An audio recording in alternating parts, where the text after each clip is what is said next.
What's happening, people? Appreciate you guys checking in. We in here on a Wednesday. Appreciate you guys rolling with us. Man, we're going to break down a little bit of game film. One of the things we're going to focus on today is specifically Caleb Rogers. Got a couple other clips. I'm going to showcase a couple things. Obviously, we had Greg Olson, new play caller. Did he throw a couple tweaks in there? There was definitely a play that I've seen, a route concept that I haven't seen out of Chip Kelly that I'd liked, and I hope I see more of. I can't remember if this was a Greg Olson thing when he was with us in the past, but definitely want to showcase that. But we're going to definitely take a look at Caleb Rogers. I see Jeff's in the chat. He's the first one in here, but I know he's looking forward to kind of breaking that thing down. But we're going to look at Caleb Rogers. We're going to talk about offensive line a little bit, take a look at some clips, offense and defense, that long touchdown that they got to rip off. Whose fault was it? We'll break it down a little bit and have a little bit of fun. At the very end, we're going to talk a little bit of head coaching stuff. Obviously, that's the hot topic as to whether or not we keep Pete Carroll. Do we move on from him? And then we'll open it up for a little bit. As long as we got time, we'll open it up. If anybody's got some questions, we'll chop it up, go back and forth. We'll have a little bit of fun with it. So we're going to get up to the chat here in just a second. But, man, I got my guy, Chris, Protect Show Podcast. Make sure you guys go over there. Double tap that screen, hit the like button, hit the sub button, all that stuff. We do a sub-only chat to show appreciation to our subscribers. Severe may not be with us. Had some work stuff going on, man. Got to make sure you handle your own business. Y'all know we do this for fun. It's a hobby. You know what I'm saying? We were passionate about the Raiders, but it's a hobby. We still got our day life. We got to make sure we pay them bills. So Severe, I don't think he's going to rock with us today, but he'll definitely be with us over the weekend. But, man, got my guy Chris. What's going on, brother? How you feeling? I'm good, man. I'm good. You know, just another day in here, man. Talking ball with my brother. You know how we get down, man. Any what do you got drinking over there? I know that 1800 was hitting hard the other day. Yeah, man. I actually doing the land shark. You know, doing the land shark. Okay, that's the A. It's smooth. That's not bad. No, it's not. You know, because I'm going to the Bahamas this weekend, so I want to already get ready. You know. That's right, huh? Yeah, little birthday cruise. Oh man, hey, hold up. I saw it late last night. I was gonna message out. Was your birthday yesterday? No, it was Monday. On Monday? Well, happy belated birthday. Appreciate it, guy. Appreciate it. Guys, man. Hey guys, double tap that screen for Chris. Birthday was on Monday, man. Hitting up that cruise back to back. Gotta love it. Gotta love the back-to-back cruises. Back to back, belly out time. Oh man. Hey, you live your good life. You know what I'm saying? At least someone's got to the Raiders or ruin half our lives. God Tell damn you, it. Man. You ain't lying. I know. Lying. So let's do this, man. It's been a minute for you. If you want to start at the top, I start a couple. If you want to say what's up to the chat, man, go for it. Do your thing. Do it like you do and know how. Sure. Let's see, man. So we already got you already got Jeff Sacktown in the building. What's going on? Got Alec in the building. What's happening? Cool. Kev in the building as always. What's going on, fam? Got Rosetown in the building. What's going on? Got my girl, the one and only Sun Goddess in the building. What's going on? Yes, thank you for the birthday. My boy LS in the building. What's up? Got my boy Isaiah in the building. What's going on with you? Got MG's Raiders. What's happening? Salute to you. Got the real one, the real 805 in the building. Salute to you, my guy. Salute to you. Do this. I'm not supposed to just do this work. Where's our goddamn? Yeah, show him. Okay. Oh, damn. I put Real Talk Raider Nation. Oh, damn. Okay. Never mind. It was usually 805. Damn. Okay, the real 805 in the building. Damn. Salute to my boy Dre. He said, bring out the Zimas. No Zimas today. Y'all just got Land Shark. It's a Land Shark Wednesday in the building. Land Shark Wednesday. Man. Alex said, Chris, vacation again. Absolutely. I got to. I usually spend all this money traveling for Raider games. I told myself I'm not doing it. They said, damn, how many vacations do you get, man? Hey, I get as many as I want. Oh. But now, I mean, honestly, it's, you know, get all these comp trips and you know how it is. It's all those parlays. It's all them parlays. Parlays, man. It's some FanDuel trips, man. Let's see. My boy Rebel in the building, man. What's going on? Appreciate you, my guy. Appreciate everybody, man. He said Chris about to have them dogs. Yeah, you already know. The dog's gonna be out. Yeah, Bahamas trip sponsored by FanDuel. Yeah, y'all know the vibes. Let's see. Got He's what's that? TK Muldrow. What's going on, man? Salute to you. Appreciate you coming through. Man, salute to everybody, man. All the love. Got Frank Weber in the building. Salute to you. The Raider Way. Salute to you. Make sure you guys hit the thumbs up, man. Double tap the screen. Got my boy Cheeto Linus in the building. He said, why people check in? Hey, that OnlyFans check be good. That OnlyFans check do be good, bro. They do be good. I'm telling you. Whenever Chris goes on vacation, he sends us like, I get a message from Chris and he throws it at me and Severe. I got to make sure my kids ain't over my shoulder just in case a photo don't pop over. Got to screen them. Got to screen them with Chris. I'm telling you, man. Hey, it is what it is, baby. I love it. It is. Salute to FanDuel. Salute to FanDuel, man. Cheers. I know.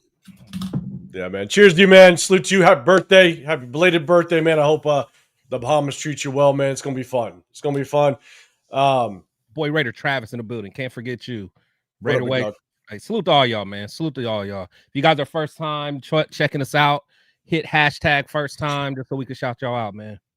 100%. So shoot, look, guys, like we were saying before, we're going to break down a little bit of game film, take a look at Caleb Rogers, and just kind of see, once we kind of go through this, we're going to we're going to break this thing down and really kind of determine what do we want to see moving forward. Should he continue to play? I got some of Antonio Maffi as well, but look, I'm going to show you every single snap. And we're going to take a look at some other offensive linemen because I'll tell you right now, it was crazy work trying to go through this goddamn game film once again.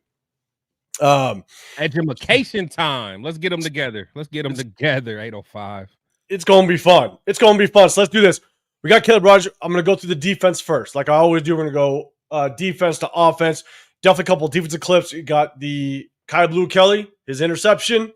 We're definitely going to take a look at that.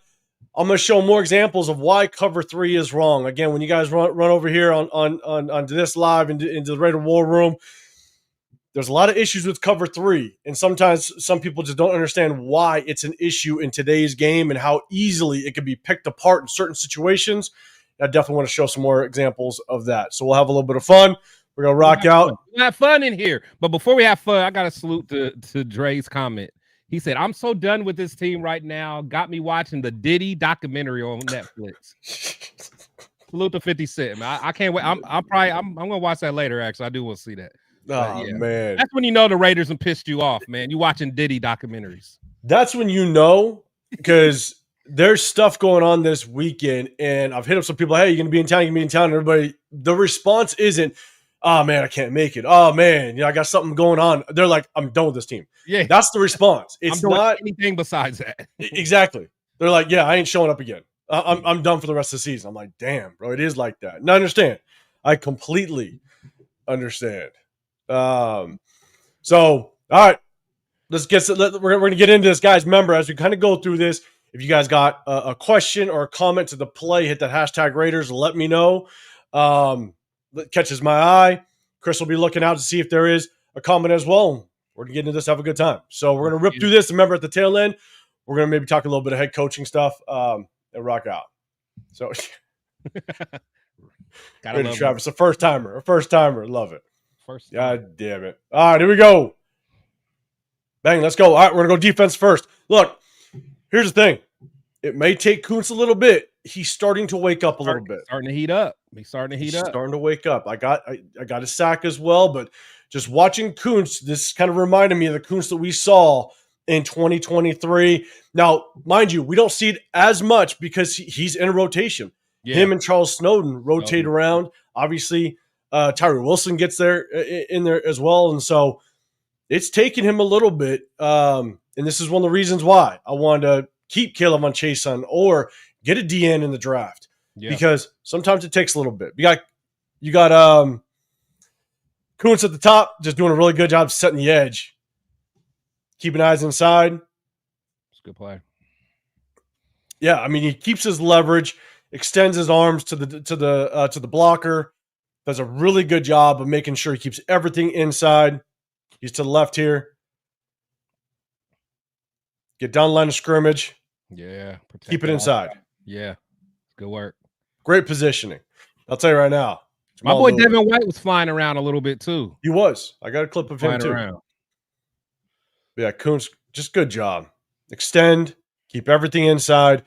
Who was that to make that play? Was that Jamal? Yeah, he flies. He's right here. Yeah. The one thing that I like seeing, especially with this, is when Kuntz sees the blocking scheme in front of him, he does a really good job of not just extending to the sideline, but he gets depth into the backfield. When you can get depth into the backfield, that's when you can influence that runner a lot quicker. If you don't get depth, then you allow that runner to potentially dip in and bounce back outside. You set that edge. So you watch him, he sees the blocking schemes, and he gets depth into the backfield. He sinks in the backfield. Yeah, force him in. Play on their side of the line of scrimmage. It's a really good play. Yeah. But yeah, Jamal Adams, man, he flies. He does. He flies. I mean, he plays like a linebacker in a safety's body. Oh. Offensive line pushed him into. No. Yeah, but that was a good play. I love it. So again, just showing one play, but man, he's starting to wake up a little bit with the reps that he's getting. It's good to see. We've showcased it before. Again, the only reason why we point some guys out is because we don't want to go into the offseason with so many position needs. And so do we prioritize some guys that are just serviceable, that we don't have to prioritize them in the free agency or the draft or what have you? Landon Roberts, man, I think this is a green dot guy, great communication on the field. We've showcased it multiple times. I think if we bring back one guy on this defense just to be a captain, continue to fly, I'd be game to bring him back for one more year. Yeah. He's at the top of the screen. And look, Devin White, he had one play that, man, maybe kind of turned my head.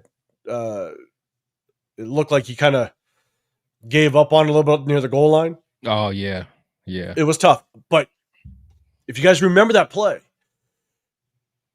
I think that has everything to do with the fact that, start pointing out in the preseason where he just kind of keeps his head out of contact. And if he would have continued on, I think it was Jeremy Chin coming from the opposite side. And I think he just didn't want any part of a massive collision with his teammate. And so, it's not an excuse, but it's just tough. I think he is just very careful with massive collisions, Devin White. But yeah, one more time, Landon Roberts, man, he's a tone setter. He really is. And he flies, man. He flies the football. He may not be the best in coverage at all. By no means am I saying that, but just as a leader, communicator, tone setter, I wouldn't mind bringing him back for one more year.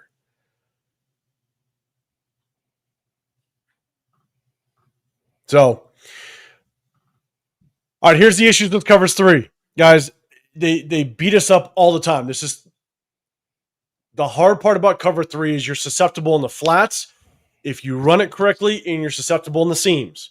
That's where it is. Cover 3 only really works in certain down and distances. And so you see it down here at the bottom. You got Jeremy Chin here playing in the slot. You got Kai Blue Kelly.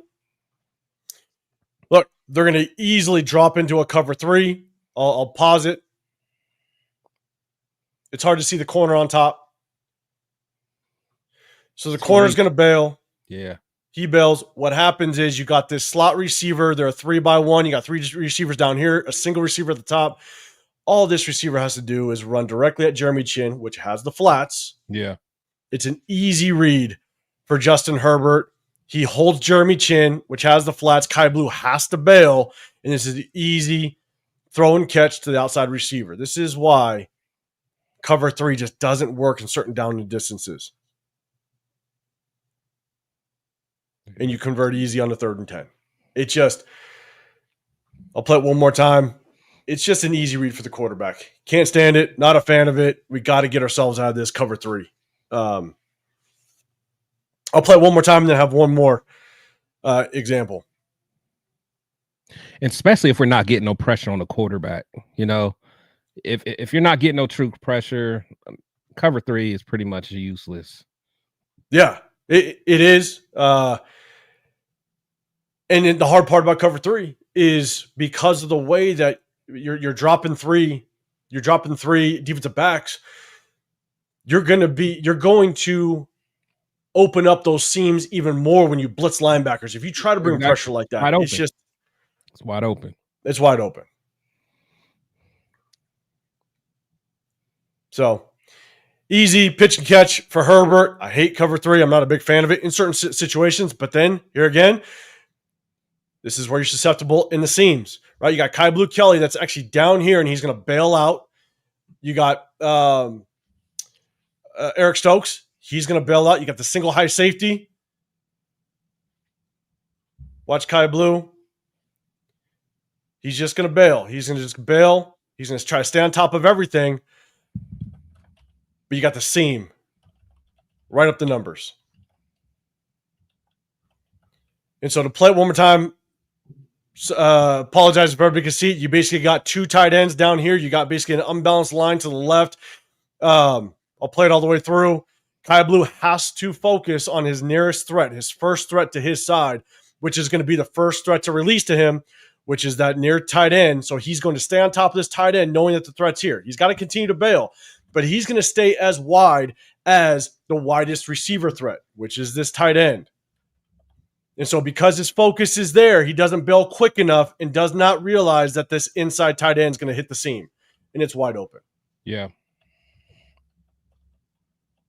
And that's a 1st and 10 situation where they tried to disguise it. They tried to make it look like it was man. They tried to disguise it a little bit. Kai Blue couldn't bail quick enough. And again, cover 3, you're getting beat in the seams. So flat seams, susceptible in cover 3. And if you run it in the wrong situation, it's just not good. All right, Kai Blue Kelly. Here's his interception. He's down here at the bottom. You got something, Chris? No, I was about to say, yeah, this is his pick right here. Yeah. And so, guys, again, hit that hashtag Raiders if you guys got a comment to the play. If you guys look, I'm only saying what I feel. Chat, let me know if you agree, disagree. Definitely throw it at me. Definitely hit that sub button if you want to get included in the chat. We do a sub only chat just to show appreciation to our subscribers. Shout out to all of our members. We definitely appreciate you guys as well. So Kai Blue down below, they're gonna motion out to widen out. They're gonna motion down to widen out the spacing, and they're in alignment, which basically means that they got a banjo call going on. So Kai Blue's gonna take hit. Anybody comes his way, Jeremy Chin's gonna take anybody going his way. We saw this. Darian Porter struggles with it. Kai Blue actually played this fairly well. Yeah, he was late. It's a good play. That's a good play. It's a good play. Now, I'd be pissed off at Herbert because Herbert's late to this throw. If you go back and you actually watch it, Herbert actually pumps it. If you're late to the sideline, it's going to be a pick. Yeah.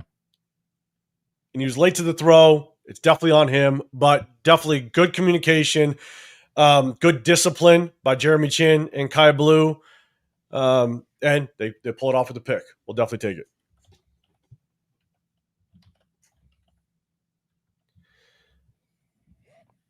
Real quick, I see that one question kind of as this thing rolls through. Where is it? Plethora Black, I think it is. Is cover 3 more Graham's philosophy or Carroll's? I think Carroll's all day. It's Carroll's. Yeah, all day. He brought it over from his Legion of Boom, all that. So definitely Carroll's without question. All right, Chris. Here's your guy. Shout out to Chris, man. I know we brought on Devin White, and you're about him. So he's right here in the middle. This is 4th and 1. This is the 4th and 1 stop. They're going for it. Tell you, man, good coaches know how to put certain players in certain positions. You know, like Devin, yeah, he's not going to be the guy that you want to put on a young Travis Kelce or anything like that. You know, you're not going to want him to do a whole bunch of coverage. But when you get that dude going downhill, dissecting, flowing to the ball, that's when he's at his best, man. And I love as a linebacker like that on Sunday.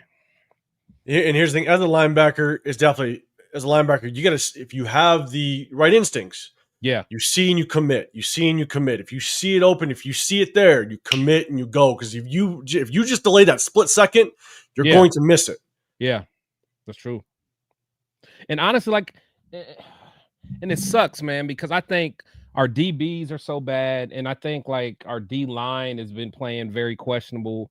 I really think as a whole, our linebackers have played pretty well this season. I mean, As a whole. Yeah, as a whole, you know, and if you get them some solid DT play and get some guys in the back end, doing what they're supposed to do, those linebackers will look a lot better, honestly. I mean, I agree because a lot of times and not being in cover 3 so much. right. It's like, and that is hard because a lot of times when you play so much zone, linebackers have to be accounted for. Typically, if you're playing zone, you'll see linebackers play probably an extra yard, maybe yard and a half off the line of scrimmage, depending on the down and distance and the situation. But when you're playing cover 3, that means linebackers have to read run, but then get to their drop. When you play man, a lot of times linebackers are manned up on running backs or line up on tight ends that are already on the line of scrimmage. So they play a little more free to the run initially. And when you play a lot of cover 3, that means linebackers, they gotta take their check steps, they gotta read, but then they know they gotta bail, get their ass to their pass coverage, to their pass drop, which like it just sometimes makes you play a little bit softer to the run if you got to get back to your zone. So here's the long run. You just got a little bit of a pitch out to the field side down here. They seal off Tyree Wilson. Just a lot of missed tackles, bad pursuit, sloppy. Tyree gets hooked, and look, Tyree gets hooked. Tyree actually had a decent game. I will say, I didn't want to come on here and spend 3 hours. He had a decent game, and look, it's all perspective, right? Like decent game for Tyree. Yeah, I'm about to say for him. Right? Decent game for Tyree, and look, I'll give him credit where credit's due. Had a couple good times of squeezing things down and making a play, getting outside, setting the edge, and so he did a little bit better. Again, it's all relative, but on this one, he gets hooked, he gets sealed up. Jeremy Chin gets hooked up with his guy, the blocker in front of him. Bad tackling by Lonnie Johnson. Man, Lonnie, Lonnie's rough, but rough. He's rough. That was bad by Devin. It's bad, but the thing is he plays it so aggressive that if Jeremy Chin doesn't get hooked up here, he might get to the outside, flow him up, and Devin White's there. Yeah. Because even Jamal Adams gets hung up with Jeremy Chin. So Jeremy Chin just got to do a better job of fight off this block, get outside. Yeah, that's actually a good point. That's where it gets caught up. Unfortunately, Chin he was just in a way at that point. Yeah, we'll run it through one more time. Leo, I see you. Yeah, bad missed tackles, bad angles. The angles weren't really rough. Again, it always just takes one. I always say it when I coach defense, right? Take away the light. Don't let guys see the light, which means just open running lanes. And Jeremy Chin allowed that. If Jeremy Chin would have closed it, then Devin White's angle would have looked great. So that's what makes it tough. All right, here's Kuntz. Let's give Kuntz a go. Kuntz is down here. Gets after him. Let's go. He long arms that inside shoulder, gets him off balance. Man, he does a really good job. He's up here, and I think this is Rashawn Slater, the left tackle. Yeah, he was back. Oh, I'm telling you, pops his leverage, continues to drive. Like, watch him when he pops his leverage with the inside hand and sinks his hips and drives. It's And it's like he timed it perfectly when the Yeah. tackle was off balance. It's like he was in mid drop. Yeah, once you can break his hips, and the best part is the moment Kuntz understood he got leverage, synced his hips, and he just drove him back. And for an undersized edge rusher, that's not easy.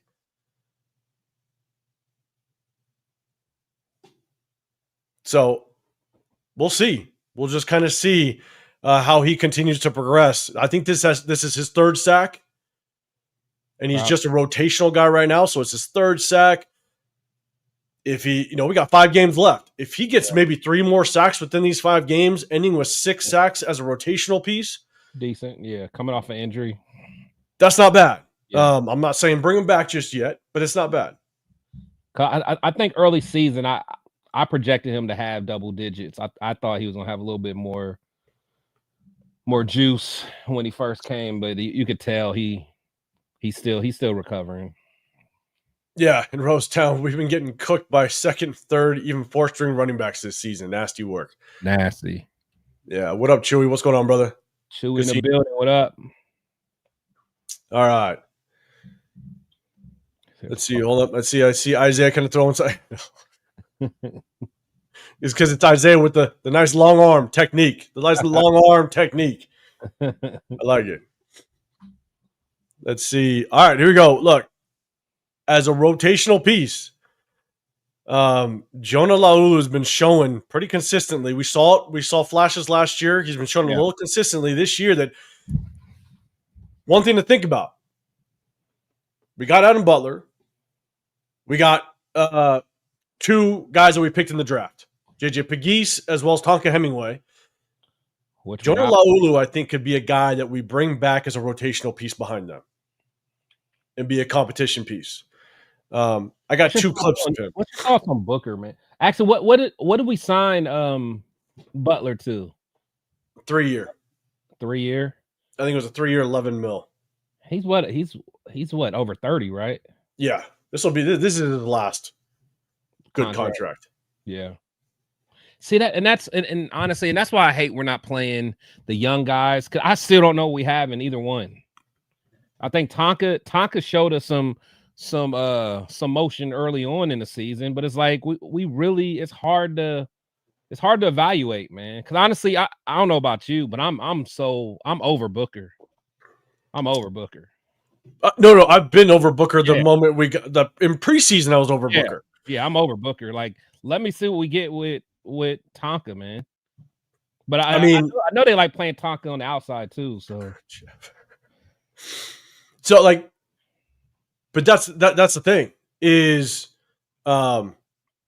we saw the tape preseason. Right. We're looking at Booker going, right, okay, good get off, but absolutely no moves whatsoever. Could not get off of a double team. Could not even get off a single one-on-one.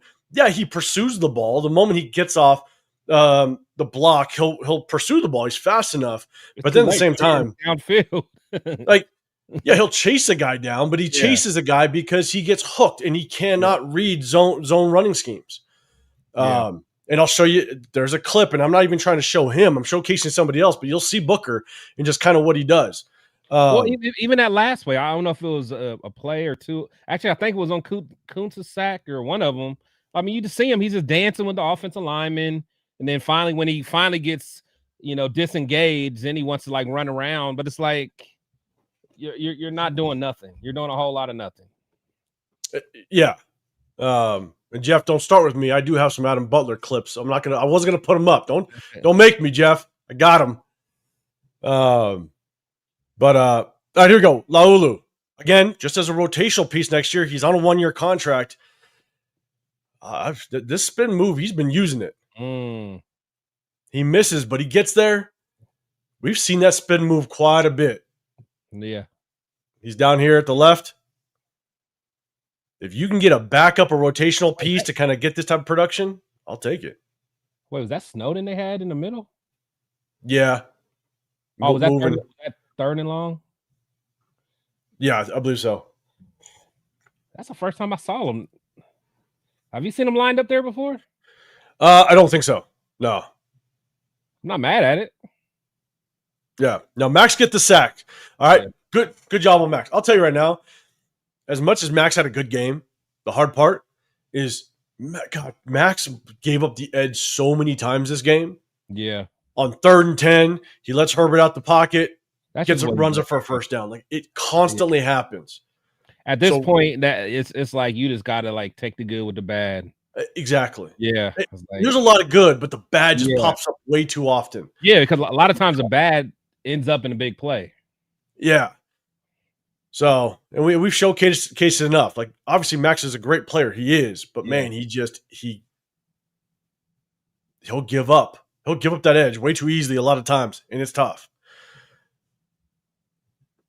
All right, let's go 2 more defensive plays. Here's Greedy Vance. All right, here's the thing. We just signed Greedy Vance to the 53-man roster. We still have so many rotations going on in this defensive backfield.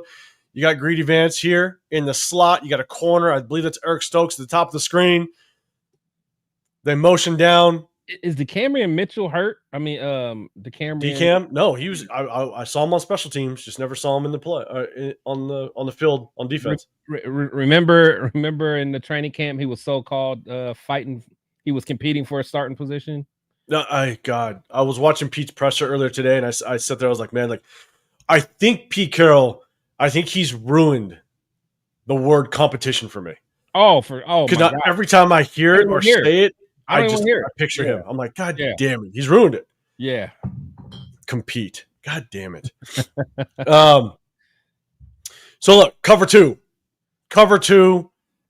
Greedy Vance. If this is what he's going to look like, because he didn't have a lot of plays, but if this is what he's going to look like, and we're going to bring him in, sign him to the 53-man roster, and he's now going to get playing time, you can't look this lost in a simple cover 2.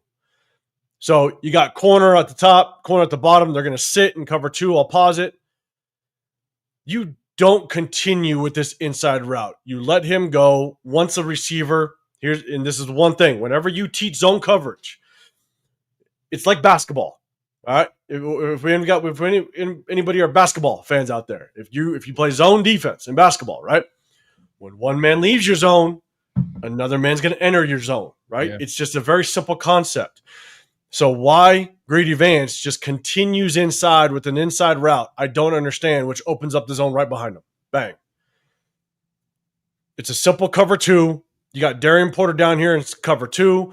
You got Eric Stokes sitting in cover 2. Devin White, Jeremy Chin, all sitting in those hook to curl zones. I'll play it all the way through one time. Greedy Vance, why do you travel inside on that slot receiver? When one man leaves, another man's coming. And he looks lost. Yeah, he does. And it's simple cover 2. So we just brought him on. We signed him to the 53-man roster. If you come onto the field and this is how confused you're going to look in a simple cover 2, that's just a simple read for Herbert, and it's tough. It's tough. Guys, remember, hit that hashtag Raiders if you guys got something on here. I think Chewy, you got something. You said he thought it was playing man. If he was playing man, he would have committed a lot quicker to him, but then and not get twisted around. I mean, you might be right. I'm not saying you're wrong. You might be right. But the way that he peels off of him here, and he doesn't even know what the ball is. His eyes are still on Herbert. The ball's behind him, already basically into the receiver. I think he's still trying to read it. And now he's all twisted around. I think what he did was he just committed way too far inside with the receiver and didn't peel off quick enough and just left the hook curl zone wide open. But, I mean, you could be right. I don't know what's going through his head, but that looks like to me he just played zone completely wrong and overcommitted and left a vacant area behind him. But let's just hope that doesn't continue to happen. Last defensive play, and then we're going to jump over to some offense. Another great Landon Roberts. Here's Jonah Laulu. Again, if he can continue to show this, wouldn't mind bringing him in as a rotational piece, some competition. Here he is at the top of the screen. Not only did Jonah Laulu get downfield to the opposite side, it's a run to the field side. Just scrapes down, tracks it down, and makes the play. Does a hell of a job. He's right here. to the left. Atlanta Roberts, again, does a really good job of pressing it to the backfield. So Laulu's on the left. Just track that thing down, go get it. It's good work. I love seeing it. I'm going to play this one time all the way through. Again, you see Jonah Laulu, Atlanta Roberts, presses up the line of scrimmage, hustles, gets down there, makes the play, both him, Laulu and Atlanta Roberts. But then we'll see our guy Booker. Again, Booker made some decent plays this game, but Booker, like this is kind of who Booker is, unfortunately.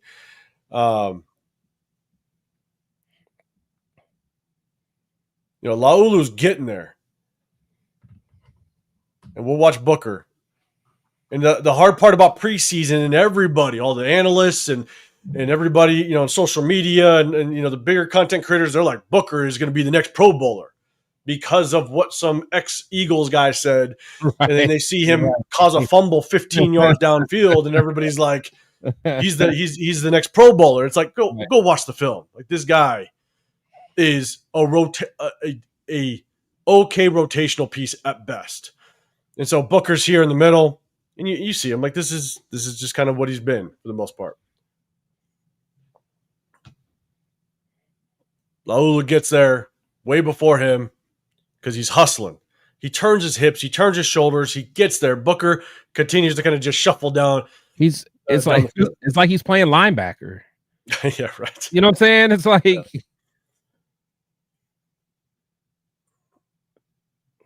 I mean, it's not the worst play in the world, but it's just like you see the difference between the guys. You do, and again, Booker, okay, we traded for him, whatever. But look, they're not a guy I would bring back next year. No. Not at all. No. But again, all right, here we go. What do we have in our rookies? We don't know. Play the rookies, man. Yeah, exactly. JJ Pegues, Tonka Hemingway, all those guys. Just, we got to. And Quirk, Brock Bowers is the coldest. I got some for him. Sorry, man. I think you clicked on one that I did. Is it Thomas?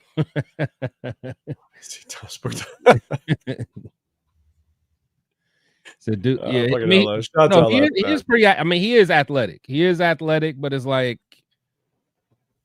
I mean, he'll run to the ball, but he's not getting upfield. He's not getting no kind of penetration. He's not out muscling nobody, and he doesn't have any.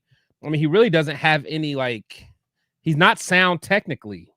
He's not technically sound. Like, he doesn't have like good hand-to-hand combat. I mean, you see Laulu like spinning and doing stuff like that. You don't see none of that. So it's like, I don't know, man. I mean, I applaud his hustle, but from a technique standpoint, I don't see it. And we saw it since preseason. Yeah, since preseason. And that's the thing. And then cool, Kev, you're saying Booker a depth piece. I don't want him. The point that Chris just made. I want to see the rookies before Booker. And even if the rookies are a rotational piece for some reason, give them all the playing. Give them all the playing time. I don't want Booker on this team next year. Oh yeah. LS said Thomas Booker is an OB Melifanu. That's why. Oh man, I thought Obi was gonna be all right, man. I understood why we brought in Obi, and I was like, I thought he was gonna be okay. Yeah, exactly. I thought he was gonna be the Kelsey killer. I wanted him to come in and lock up Kelsey, and obviously that didn't work out. God damn it! He just be doing stuff. He's Pat Bev. Yeah, just be out there just doing stuff. These guys need to take martial arts class. Yeah, something, man. Right. Hey, get your hands together. All right, Caleb Rogers, guys. We're gonna run all the way through it. I want you guys to. We're just gonna run through, and I want you guys to look. He played 2 series in the first half, 2 series in the second half, and then Antonio Mafi played the rest of the game. And so I do have a couple plays on Antonio Mafi. I'll show them for you. I'll show them to you. But remember, Antonio Mafi, undrafted free agent. No, we got him afterwards. My bad. Antonio Mafi, we picked him up after the draft. Obviously, rotational piece, a guy that really isn't competing for a starting position at all. And we're not playing our 3rd round draft pick. Makes no sense, bro. It doesn't. So we're going to take a look. Chat, as we go through these, let me know. Bad play, good play. Let me know. You got Caleb Rogers here at the top. We're going to run it all the way through. It's a run play. Double tap the screen. It's a good rep. I'll take that. The end zone view. I got the end zone view. We'll just run through. I'll take that. Good seal, good feet, good leverage. I'll take it. He's right here on the our left. Offense is right. Good extension. I'll take that all day. I mean, you guys have heard me say it. The moment you can control that shoulder pad, you get the near side shoulder pad and you lift it and you get that leverage, just watch him. And as soon as he gets that leverage, bang, he knows it. And he turns. As soon as he gets the leverage, does a great job. He turns his shoulders and turns his play side hip into it. And when you do that, you got all the leverage in the world. So as soon as he gets that play side shoulder and knows he's got the leverage, he turns his shoulder into it, gets his hip into it, turns him. It's a good rep. Even though the ball went the other way, it's a good rep. That's the very first play. Well, so what was that his very first play in the game? First play. Yeah. This is going to be all in sequence. So he's at the top of the screen again. Right guard. This is a screen play. So you'll kind of see just kind of how he shocks his guy. He tries to get out in front. It's batted down, but he gets out in space, which is good. Not a whole lot to see on this one. It's just a simple screen play, so I won't replay it, but I feel like he got off that. He disengaged a little late. A little late, yeah. Yeah. Well, I'll get off him and go. Yeah. So a lot of time with screens. What's Parham doing, man? I'm sorry, I can't stand Parham. Get me started. Yeah, I'm so done with Parham too. Don't even get me started. So here's the thing: the reason why he came out, the reason why I think he released, it could have been a little bit late, but he obviously knows exactly the linebacker he's got his eyes on. So as soon as the linebacker commits, then he'll release. And I think that's what happened here. If you watch him, he does a good job. He engages. He waits. He's got his eyes on his linebacker. Hero. He knows once the linebacker goes, I'm going to release and go. Bang, now I can go get him. Yeah, he might be. Yeah. And so in screens, he knows he's got his guy at the second level. So I think that's why he delayed the release. That's a good point. But Dylan Parham. God damn it, Dylan Parham. No, I'm not going to show it. I got another one. Don't worry, guys. I'm not going to show it. We're going to move on. Here we go. Caleb Rogers, pass protection. Top of the screen to the right. Good feet. I'll take it. I'll take that for a rookie. Here he is right here. I've seen a lot worse.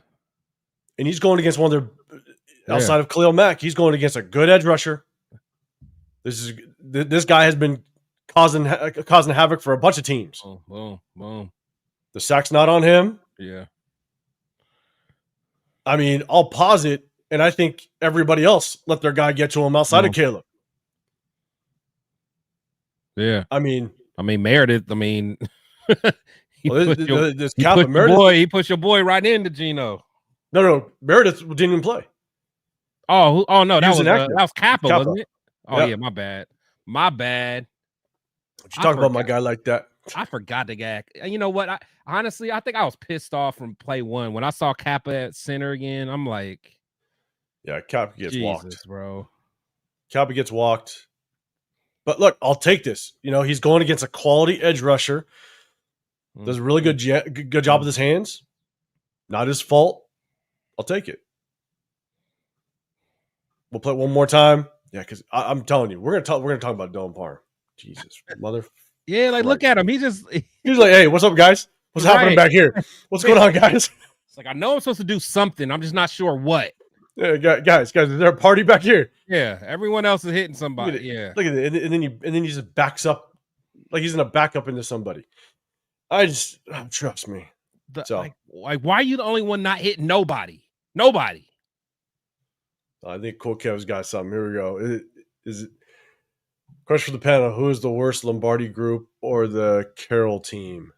The Lombardi group. Who's the Lombardi group or Carroll team? He's talking about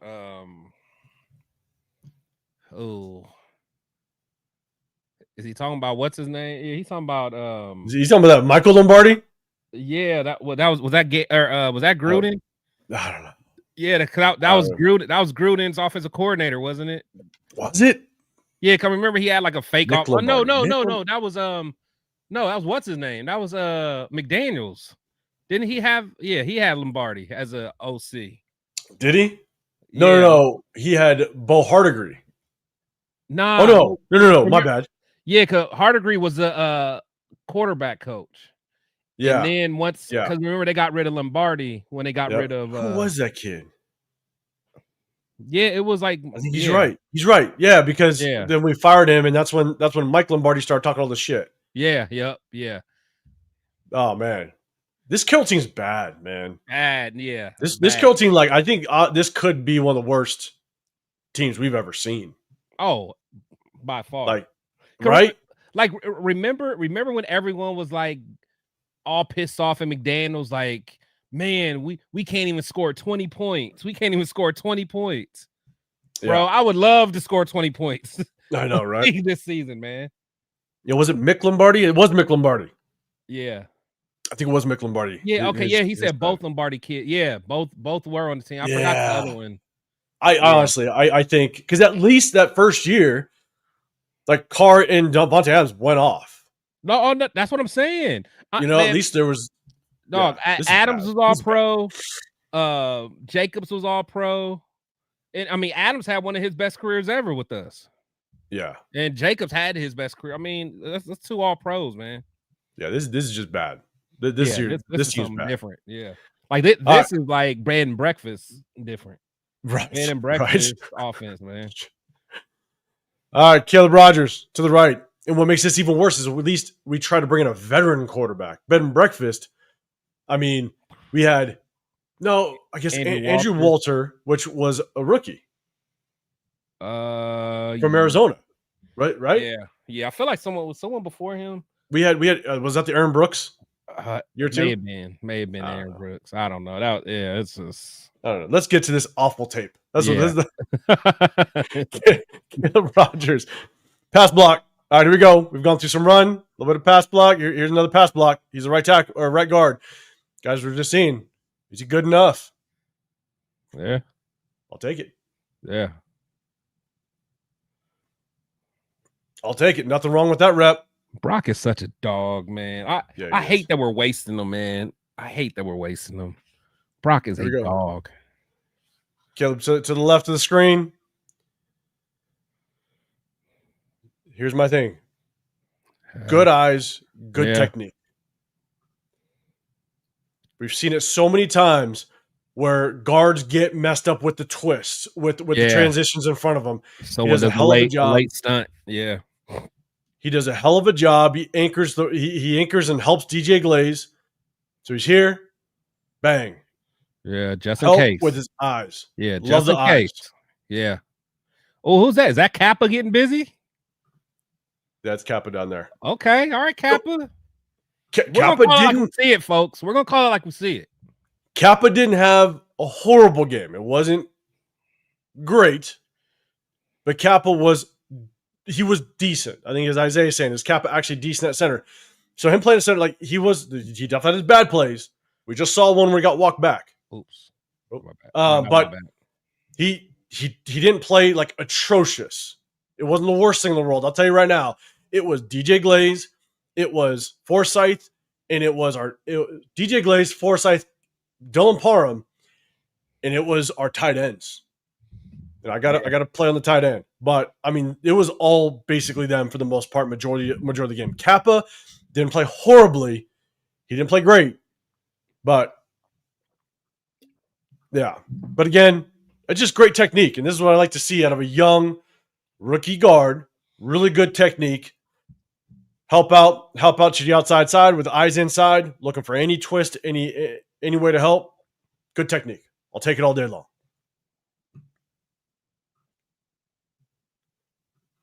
All right, here's another Caleb Rogers. Here's a run play. No, let me go back. Oh, Tanner Muse. A Tanner Muse comment. Oh, Oof. don't even talk. Oh, God. Tanner Muse. Another great John Gruden pick. God damn it. Oh, man. All right, on the right side, Caleb Rogers, this is a run.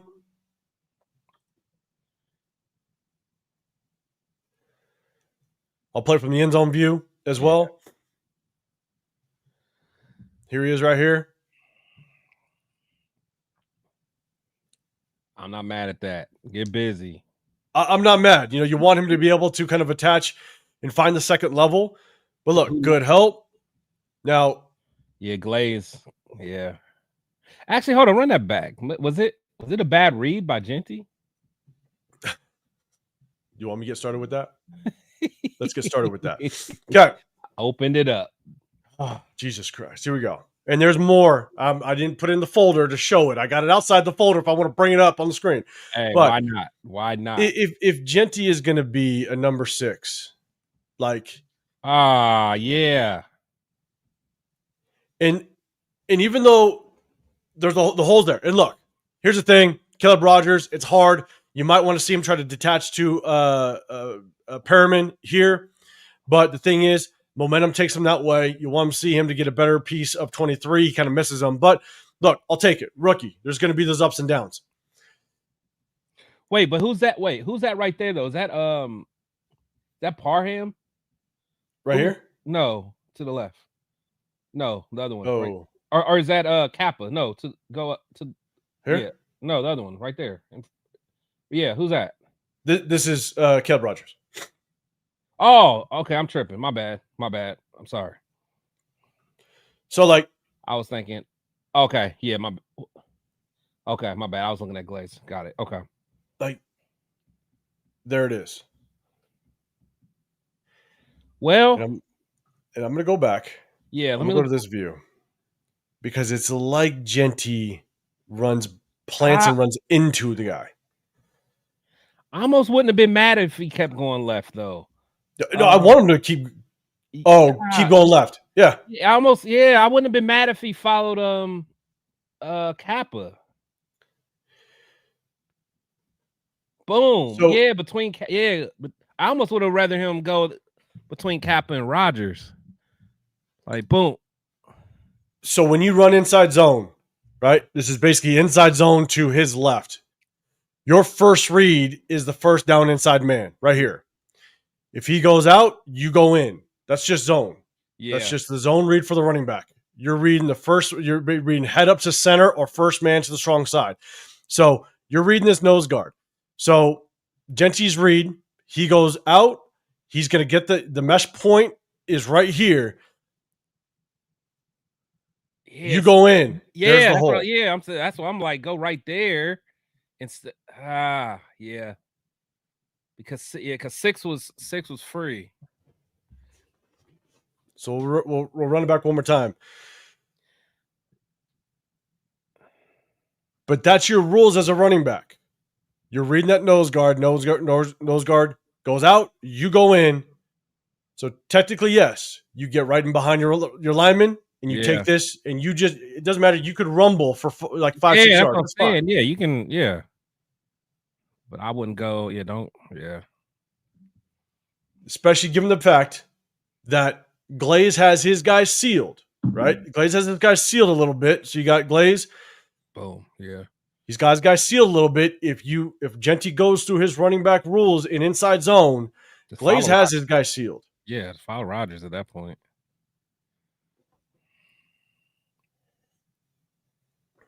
What are you drinking over there? Oh, I got water. That's all I got. Good. Why? You want me to bring something out? No, Let's go. Let's go, man. Let's go. Yeah? Shit. God damn it. All right. I got. Oh, it's a Wednesday. It's a Wednesday. It's a day somewhere, right? It's a day that ends in Y. Let's go. Yeah, that's what it is. So look. All right. Here we go. We're Caleb Rogers, run play. We're gonna stay focused. All right. Not so much on Genty. Good rep. Good help. Gets the second level. He basically scored up on 23. So I'll take it. He squared up on 23. Genty's getting hit in the backfield. So 23 undercuts him. If Genty continues to run, he had a good angle on 23. So to me, still good rep of Caleb Rogers. I'll take it. It's a rookie. I'll take it. We'll play it one more time in the end zone view because we still got more Caleb Rogers. Good help. Still want to get a piece 23, but that's okay. It's not the worst rep in the world. So here's Caleb Rogers. Now this is pass. Okay, there's a pass play. On this one, I think he's just a little late to recognize it. Hold on. Now, and I don't know if this is communication. I don't know if this is communication or not. But you got Caleb Rogers here. You got a little bit of overload of the defense on the left side, and you want him to get to 98 and help as quickly as possible. I think he's just slightly late. He's a rookie, but I don't know if Kappa's not making the right call, whatever it may be. Yeah. But Derwin James coming off free off the edge, is crazy. Like you basically got Derwin James showing blitz off the edge. You got to compensate for that. But that's the thing is, I think Caleb Rogers, he's just got to learn. He's got to learn as soon as that linebacker, even though this linebacker does step to him, he's just got to be able to recognize it just a little bit quicker, help DJ Glaze. DJ Glaze can slide outside. It's a good blitz, man. That's a good blitz. And that just takes communication. It does. That takes working together. And so this is kind of just a little bit of a rookie mistake. It's a good blitz. He's got to recognize that this is basically a zone blitz and he's going to drop off. He's got to help a little bit quicker, but I'm not knocking him for it. Salute the Cheeto. Salute the Cheeto. Don't spill your Smirnoff ice. Don't do it. Don't do it. Don't worry. All right, Chris, salute to you. I'm getting on my 805 here, right here. Salute to the chat, man. I appreciate you guys. Double tap that screen. Hit that hashtag Raiders if you guys got a comment, whatever to the play. But we're just breaking down Caleb Rogers. Got a couple more offensive plays, but we're looking at Caleb Rogers. How did he do? All right, here we go.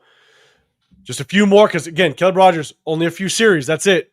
All right, here's pass protection. Oh, no, hold up. Yeah, sorry. Let me go back. Here's Caleb Rogers down here on the right-hand side, down here at the bottom. Good help. Good eyes. I'll take it. Yeah, I'm not mad at that. Again, no reason I'm seeing to bench him. No reason I'm seeing that he needs to sit out. He's here. Good help. Good eyes. I don't think there's any problem with that rep. Third round pick. We want to see him play. Here he is on the right-hand side. Caleb Rogers. This is a run play.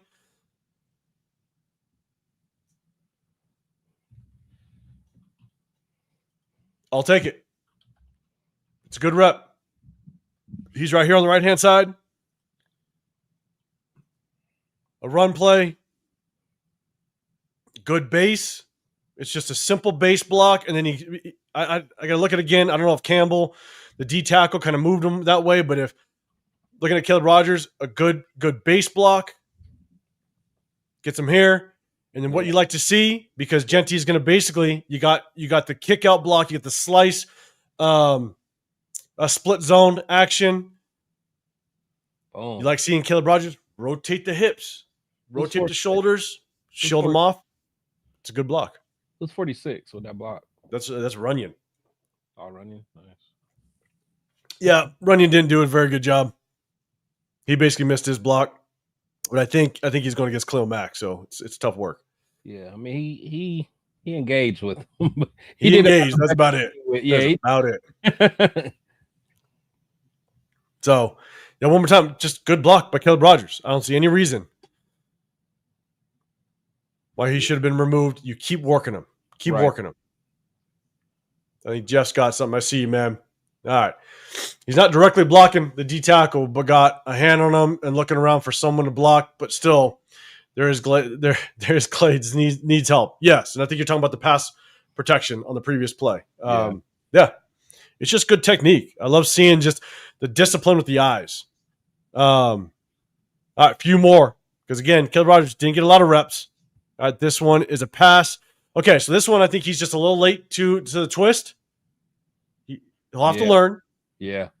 Because the crazy thing is the play that we showed earlier, he was keeping his eyes open. He was keeping his eyes upfield to combat that, but for some reason he didn't.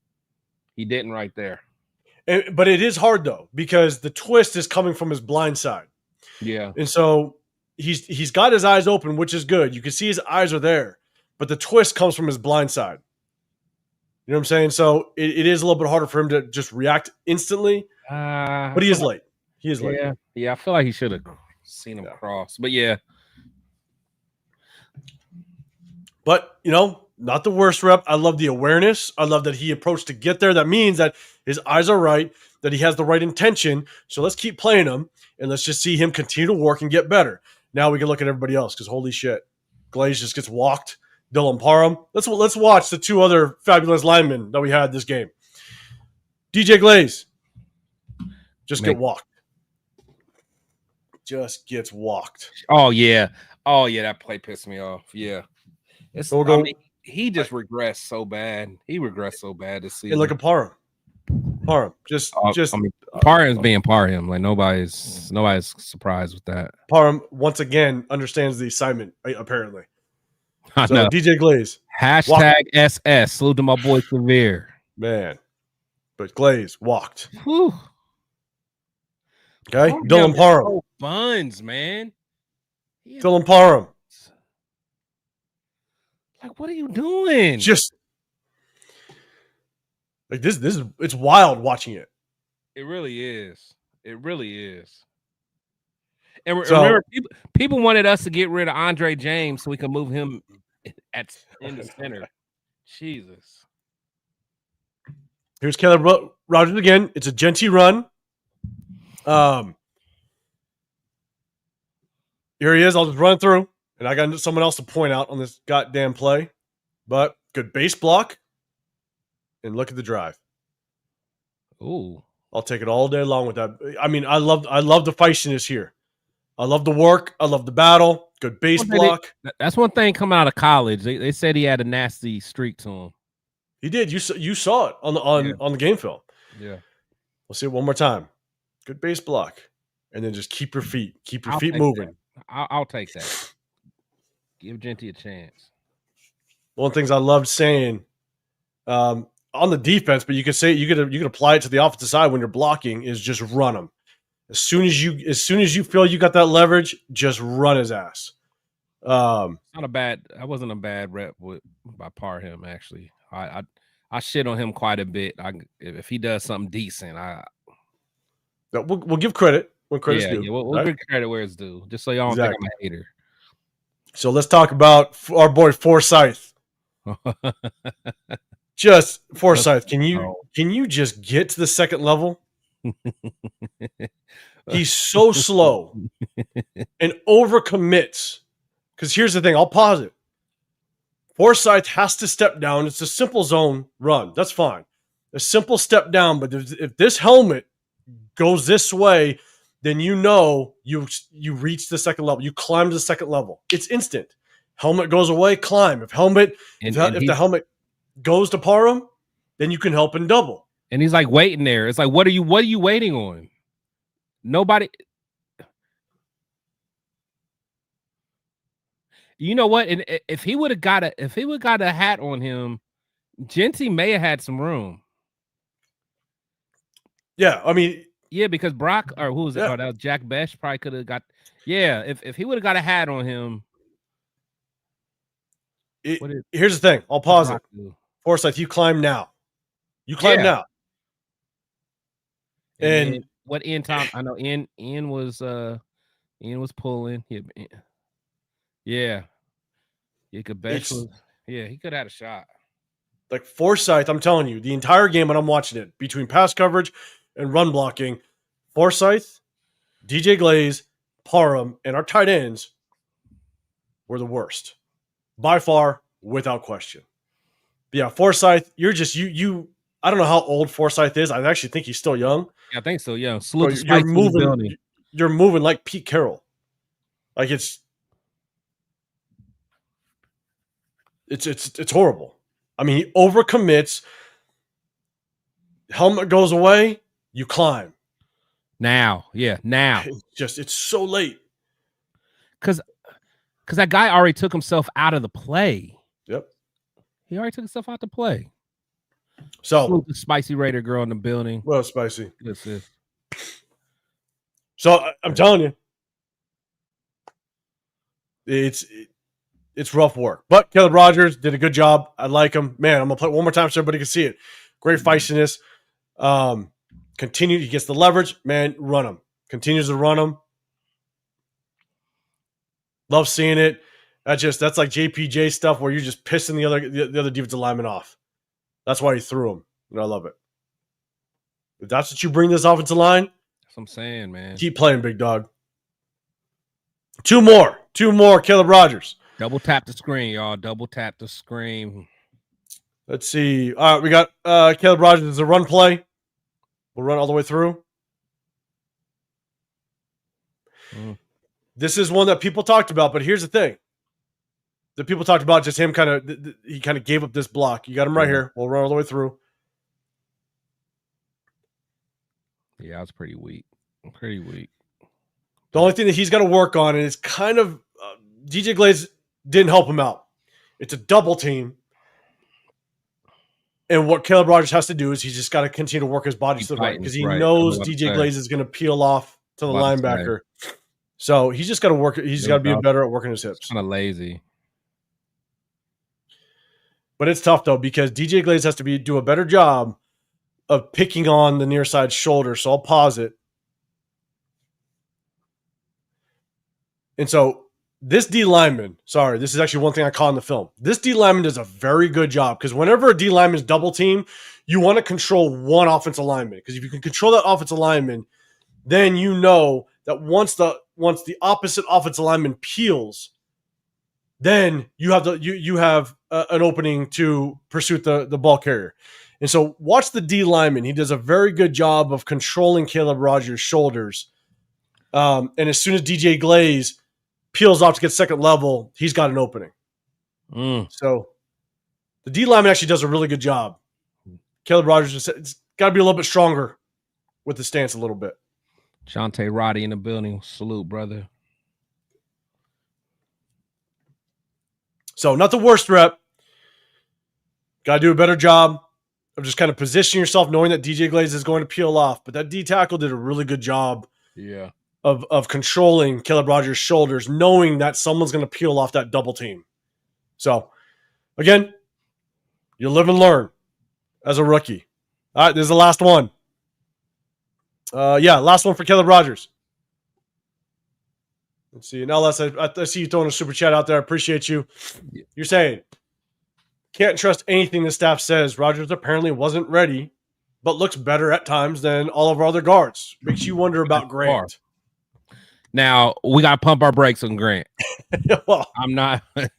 We haven't seen him, but yeah. Grant's not ready. But, I mean, from what I'm seeing with Rodgers, I mean, he's making rookie mistakes, which is going to happen. Colton was terrible his rookie year. Terrible. I mean, actually, Rodgers doing better than I thought he was going to do. I'm not going to lie. But let him get out there. Let him get his bumps and bruises. Learn on the fly. I mean, that's, get him ready for next year. Absolutely, man. Ellis, I appreciate you throwing out the super chat. I appreciate you being a member as well, man. Appreciate you guys. Double tap that screen. Hit that sub button if you guys want to get included in the chat. We definitely appreciate everybody. All right, this is a pass play. Caleb Rogers down here to the right-hand side.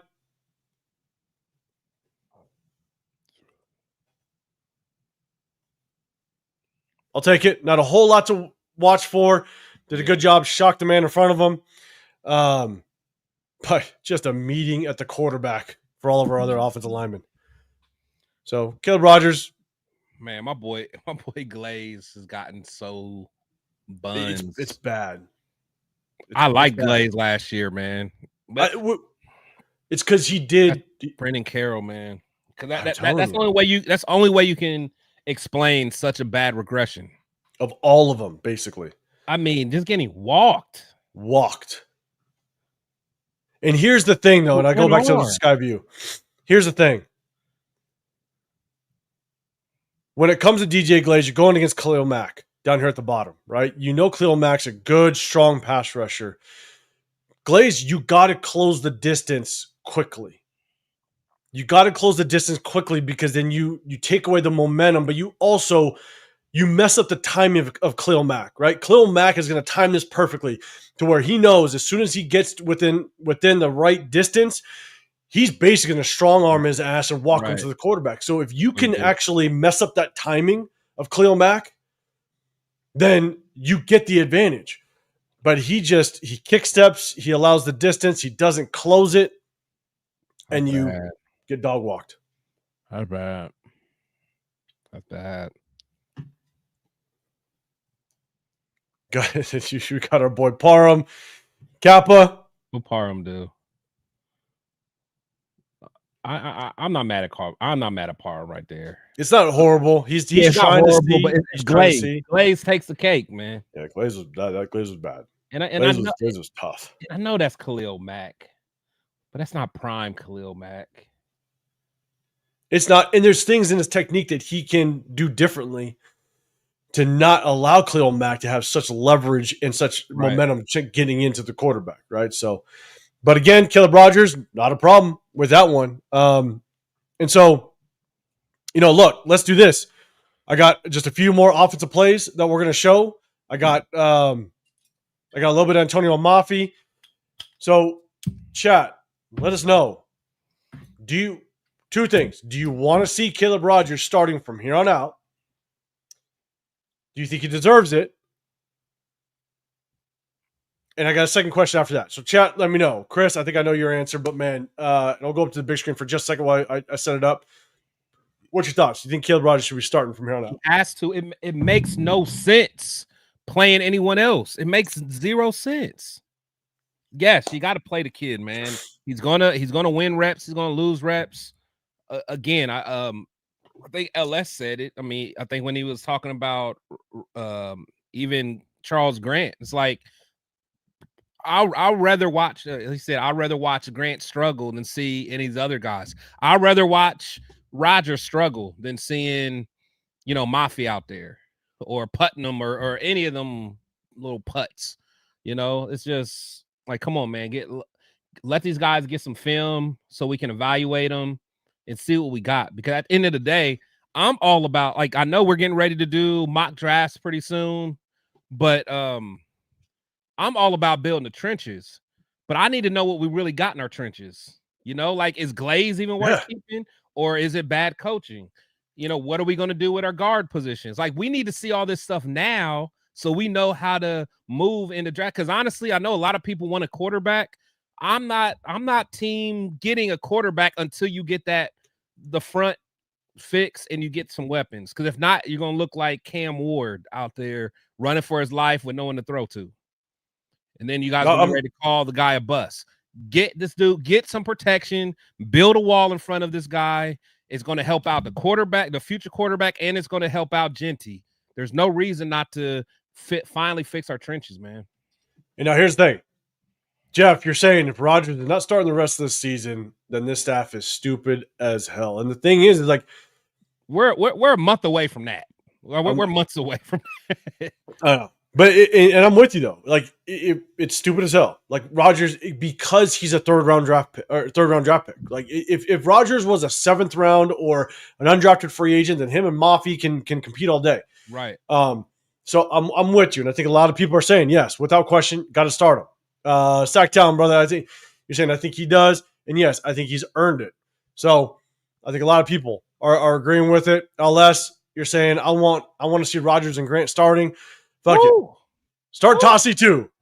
Okay, now you're talking. Put Tassi out there, man. And I don't care. I still want to see him at. I still want to see that dude at defensive whatever. I said it on my last whatever. Yesterday. God, I was so pissed. We were all pissed when we moved him over. But you're saying worst case scenario is that we see Geno sacked 100 times. Give me something to smile about. God damn it. That's what I'm saying. with you. That's what I'm saying. Jason.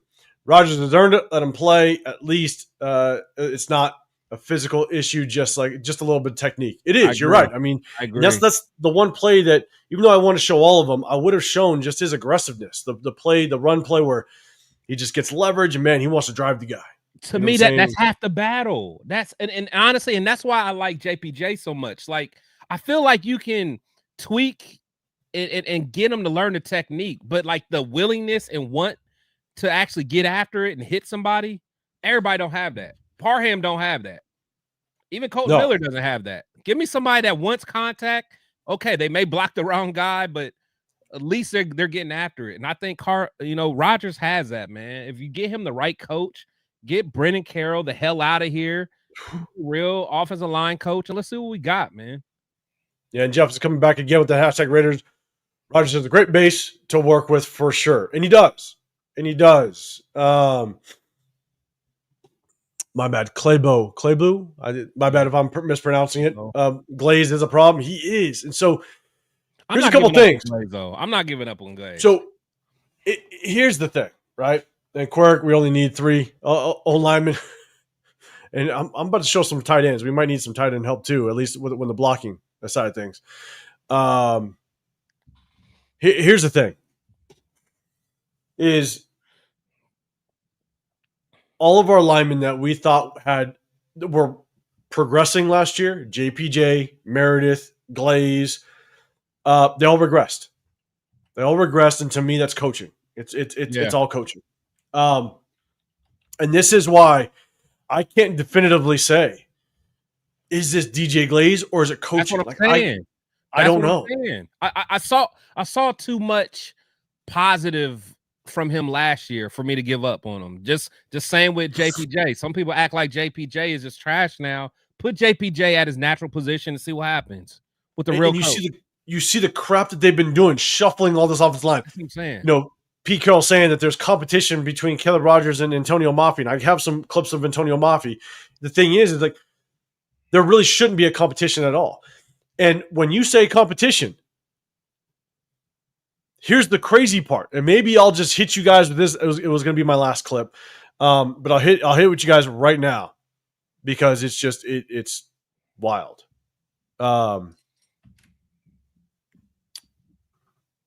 Here it is. Hold up. Let me share it. All right, guys. Oh, let me go with this one. Let me go back. Hold up. This was going to be my last clip. DJ Glade or Dylan Parham down here at the bottom at the bottom of the screen. That's what I'm saying. He's lost out there. He's lost. Like this guy is not playing like a veteran. He's a veteran at this point, man. He's right here.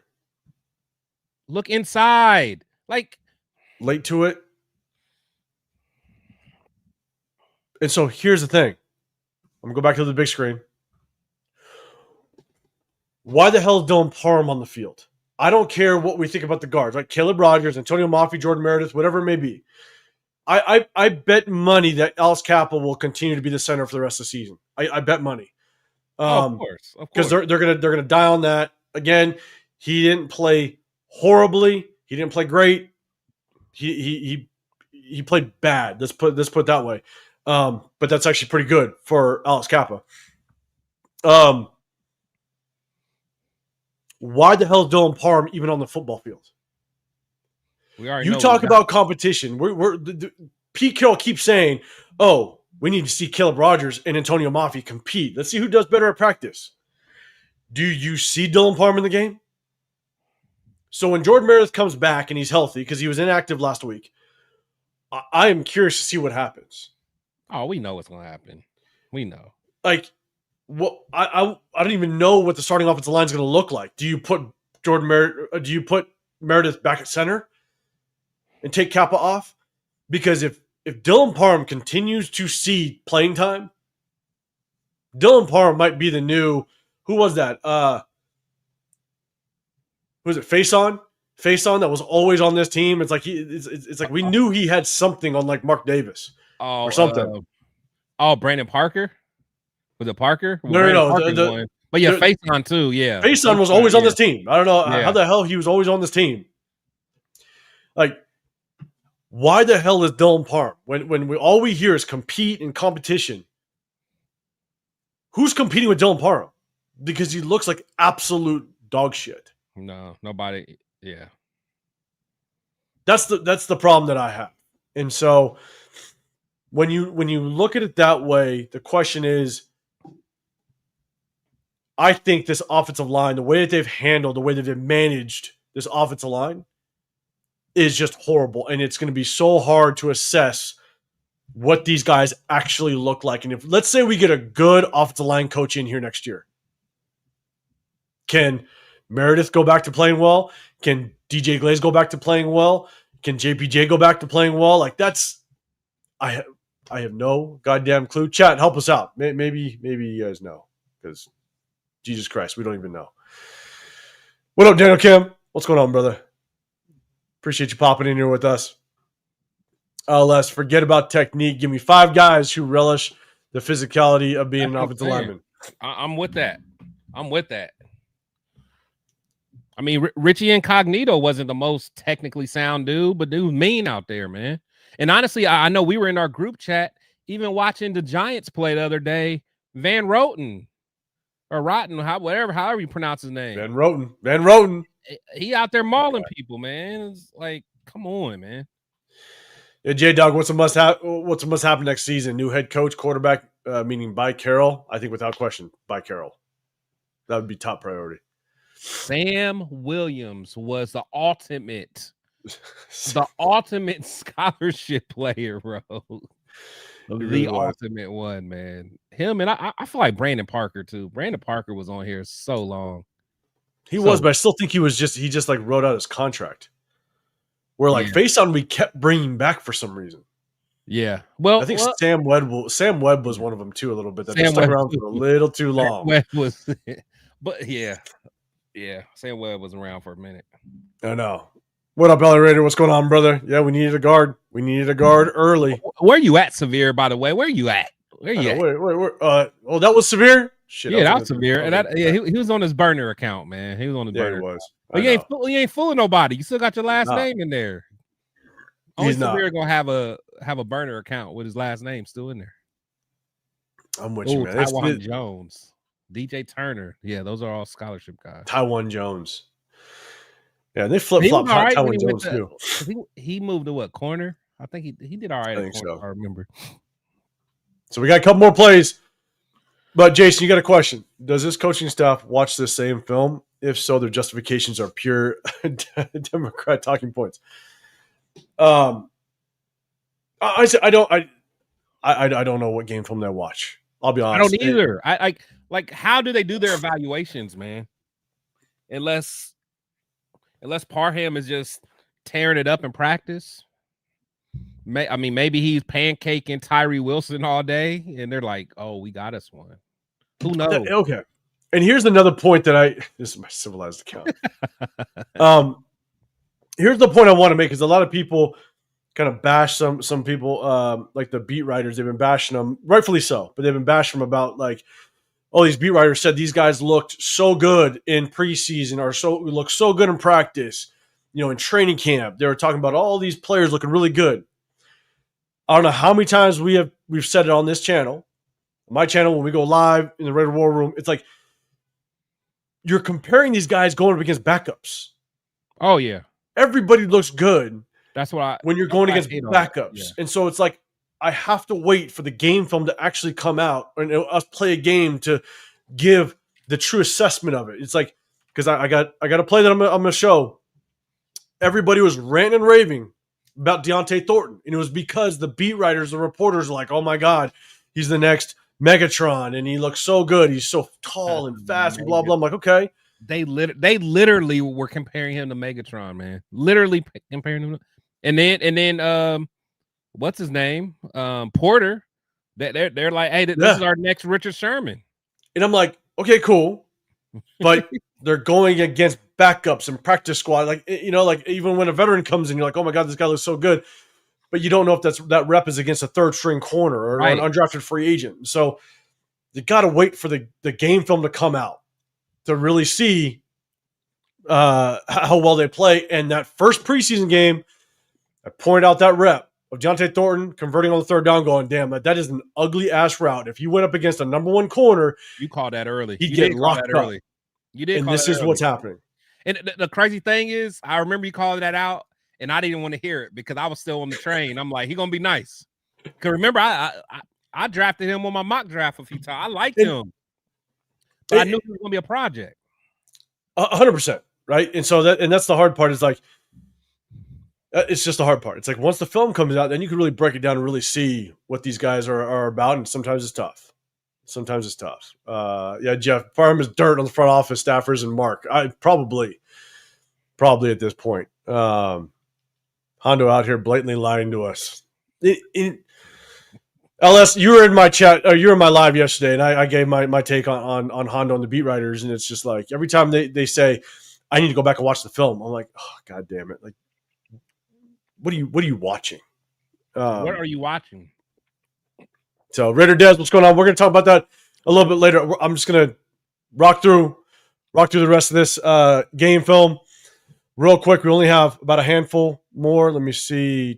We're going to talk. Let's go ahead. I'm not going to do this one. Nope, not going to do that one. Not piss everybody off. Oh, damn. Hold on. Uh-oh. LS is right. The biggest scholarship of all time is Deuce Gruden. Oh, okay. Ugh. That's 100% right. Every time I see little 3-foot Deuce out there, man, that is a scholarship guy, bro. That's hilarious. So I said it one time. I think I was actually in Jeff's live. I said it one time where I said, in Severe, hey man, I know you had work stuff going on. If you can make it back, bro, pop in if you can. I said I feel like we've been cursed since we traded away Gruden, right? But there's been one piece, like Gruden's son was probably the ball boy back in that in the first Gruden days, and I'm sitting there going like, I bet you his son was like the ball boy or something like that at that point. And then he comes back to our organization, and that's the only Gruden piece left in this organization. And I'm like, that's the curse. Yeah. That's the curse right there. Still got a part of Gruden in us. Good or not, he needs to just get out the building, and maybe we can turn this curse around. Because I think the Gruden curse is still lingering because Deuce is in that building. I'm blaming him. Might be the reason why all our linemen are getting dog walks. Maybe like, they're not doing enough power cleans or something. You see Deuce, bro. He's like all upper body. Upper body. There's no legs, bro. And he's 3'3". Oh my God, it's so wild. Oh, it was wild. Yeah, Jeff, you remember that? I'm obviously joking, but for real, we're cursed for some reason. So, all right. Here's Geno's interception. Okay, so I couldn't zoom out because obviously you guys know how I got to do it. I got to zoom in and stuff like that. But here's Deontay Thornton. I'm telling you right now, man, it's just like I'm gonna run it through. I only have the sky view, no reason for the end zone view. Deontay Thornton's just got to be better with his routes. Like this is, you could see Geno's eyes. This is purely a route to Deontay Thornton. They saw the one-on-one matchup. Basically, this safety rolls over. This backside safety, he's the one that actually intercepts the football, but Geno reads it, right? You got Trey Tucker down at the bottom. Trey Tucker ends up being wide open because this safety ends up being a single high safety, and he reads Geno's eyes. So he takes off. All right. So you see the safety down here. He reads Geno's eyes, and he takes off. It gets bobbled or whatever. You got to be more aggressive at contact, man. You're that tall. You're that long. Get off me, little dude. Right there. Get off me. We go high point the ball. And watch Geno. Geno actually, he pumps it for some reason. I don't know why.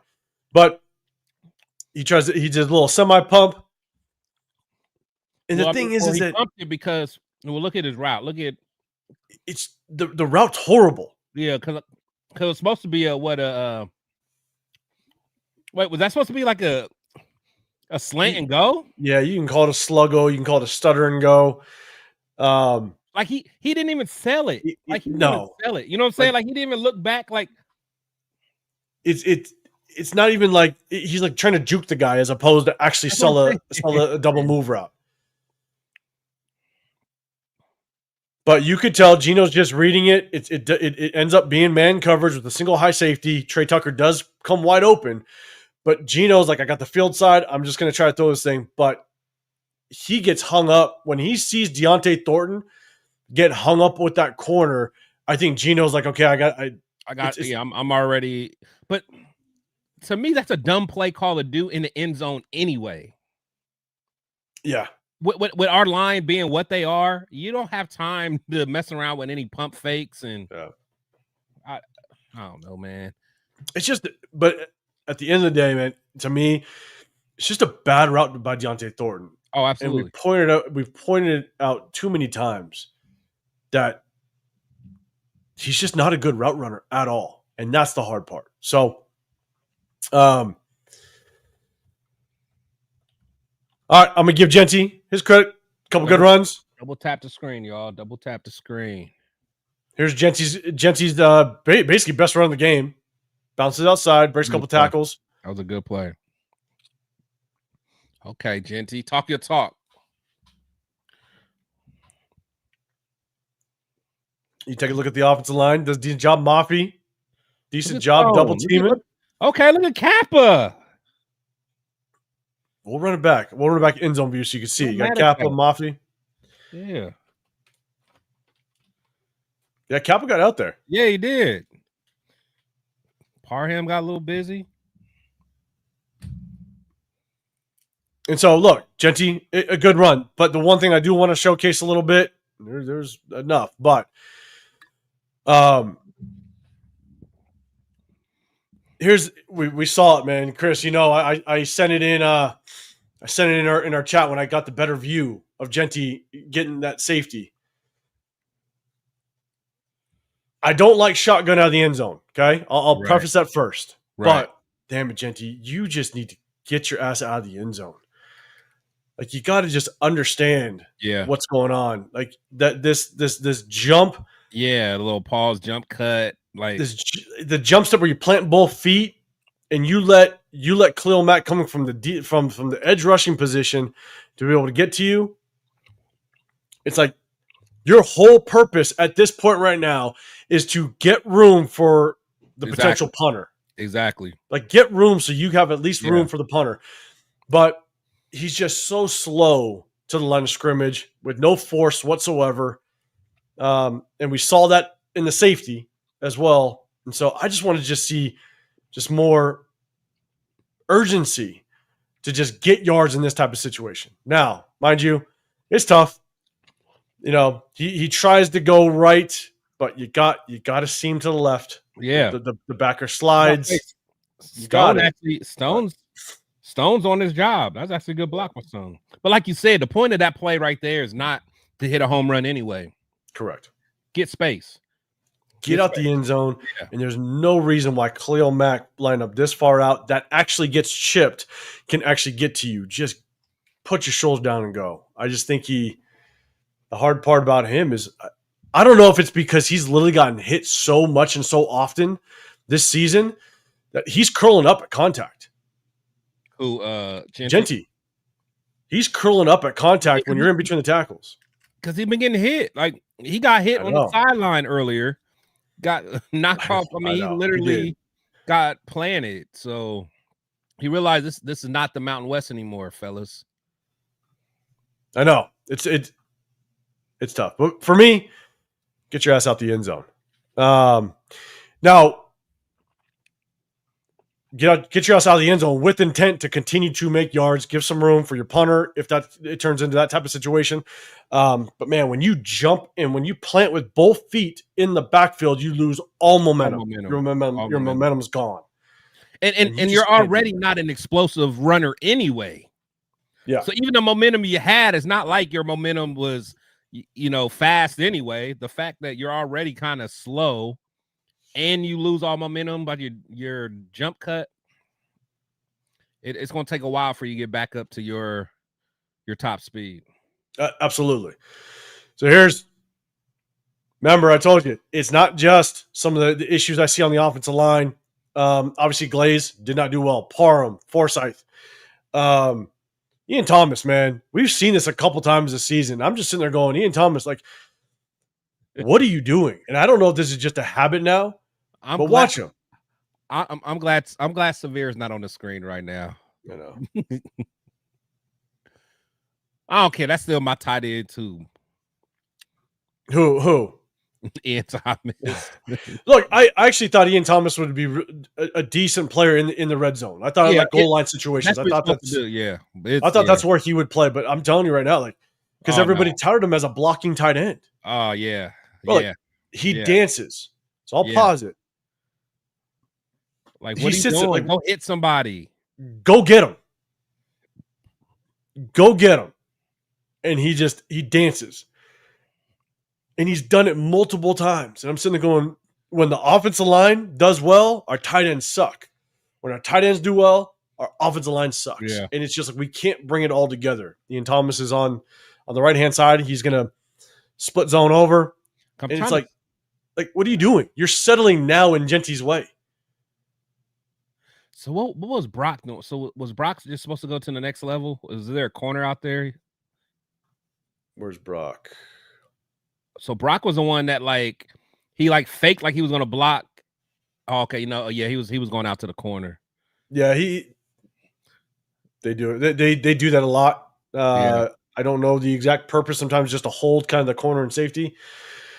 But I mean, Ian Thomas, like you're dancing 5 yards away from your point of attack.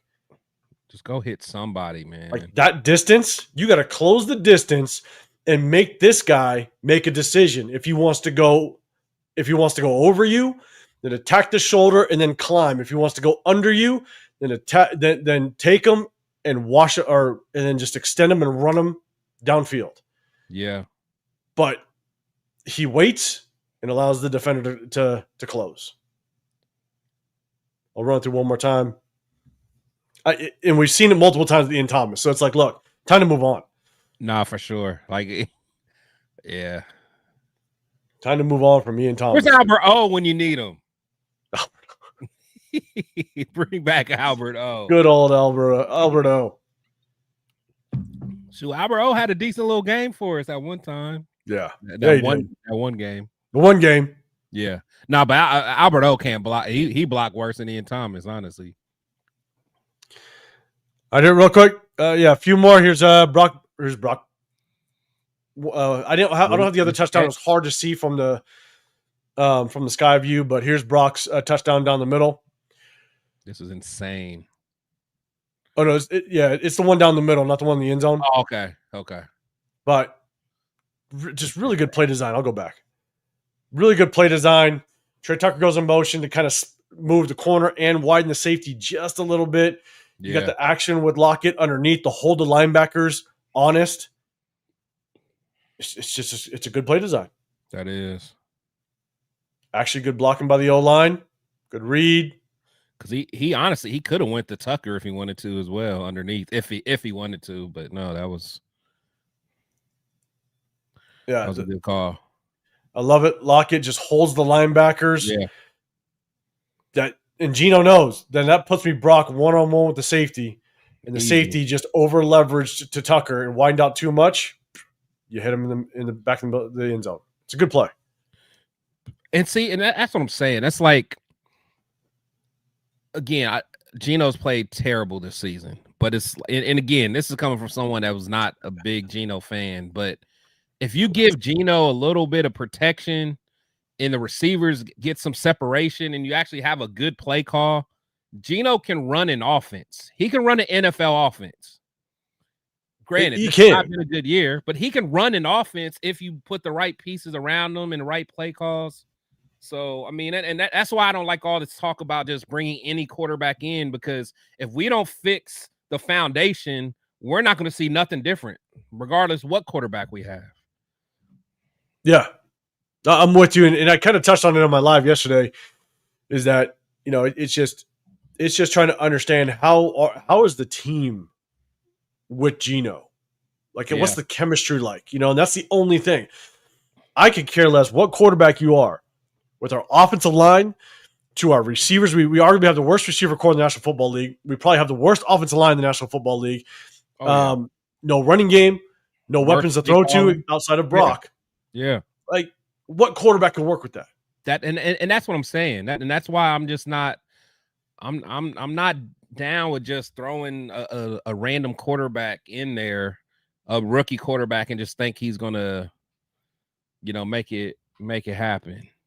When I think that's the thing is right at the end of the day, I think it's draft a quarterback, but have a veteran. If it's not Geno, just have a veteran to come in, play, let that rookie sit, Yeah. And learn the ropes.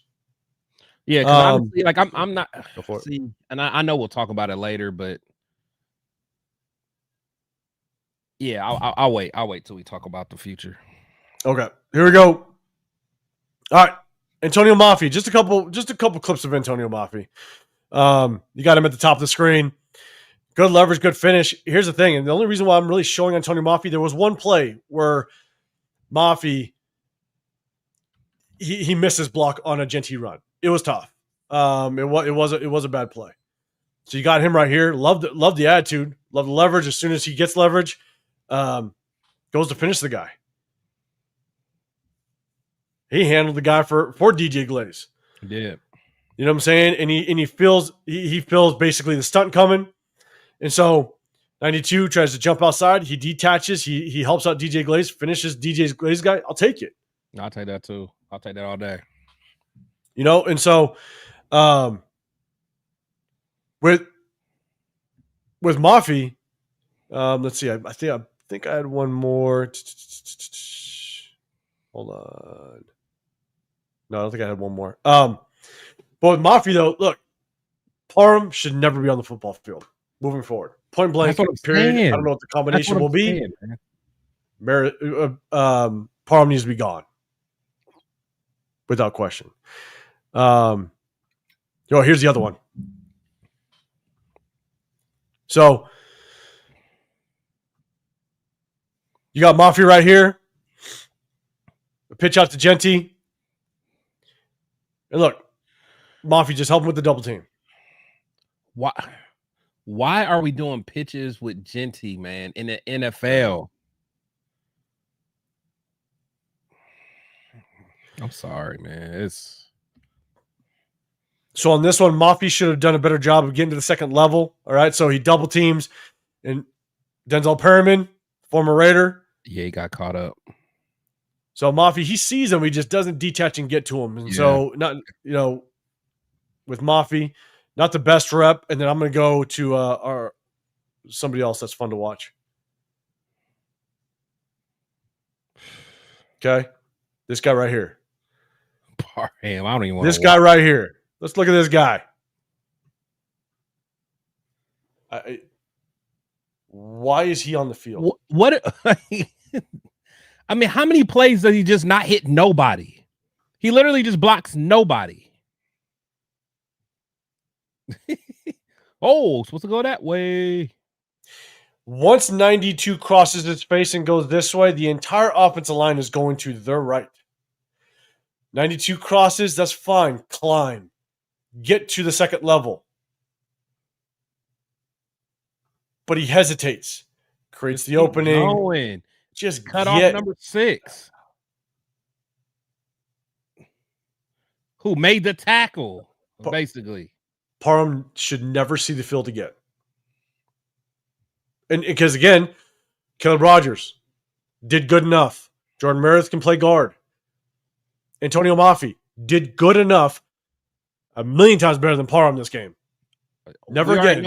At least we already know what we're getting in Parham. At least with Maffi, I'm not a big fan, but at least we can see, if he has anything in the tank. But I'm so done. I was done with Parham last year. I really was. I'm with you. I really was. So this is the last play, and here this is what we're going to finish with when it comes to the film breakdown. And this is just a concept. It's a passing route concept that I haven't seen with Chip Kelly just yet, and I like seeing it. I hope that this is a Greg Olsen thing, and that we see more of it, because I know Andy Reid runs it very well.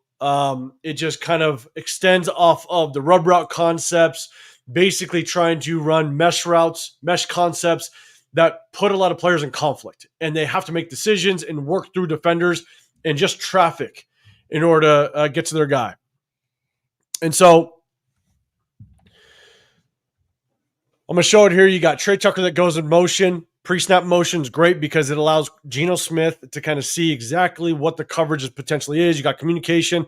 Bang. 26 goes over, right? 26 goes over.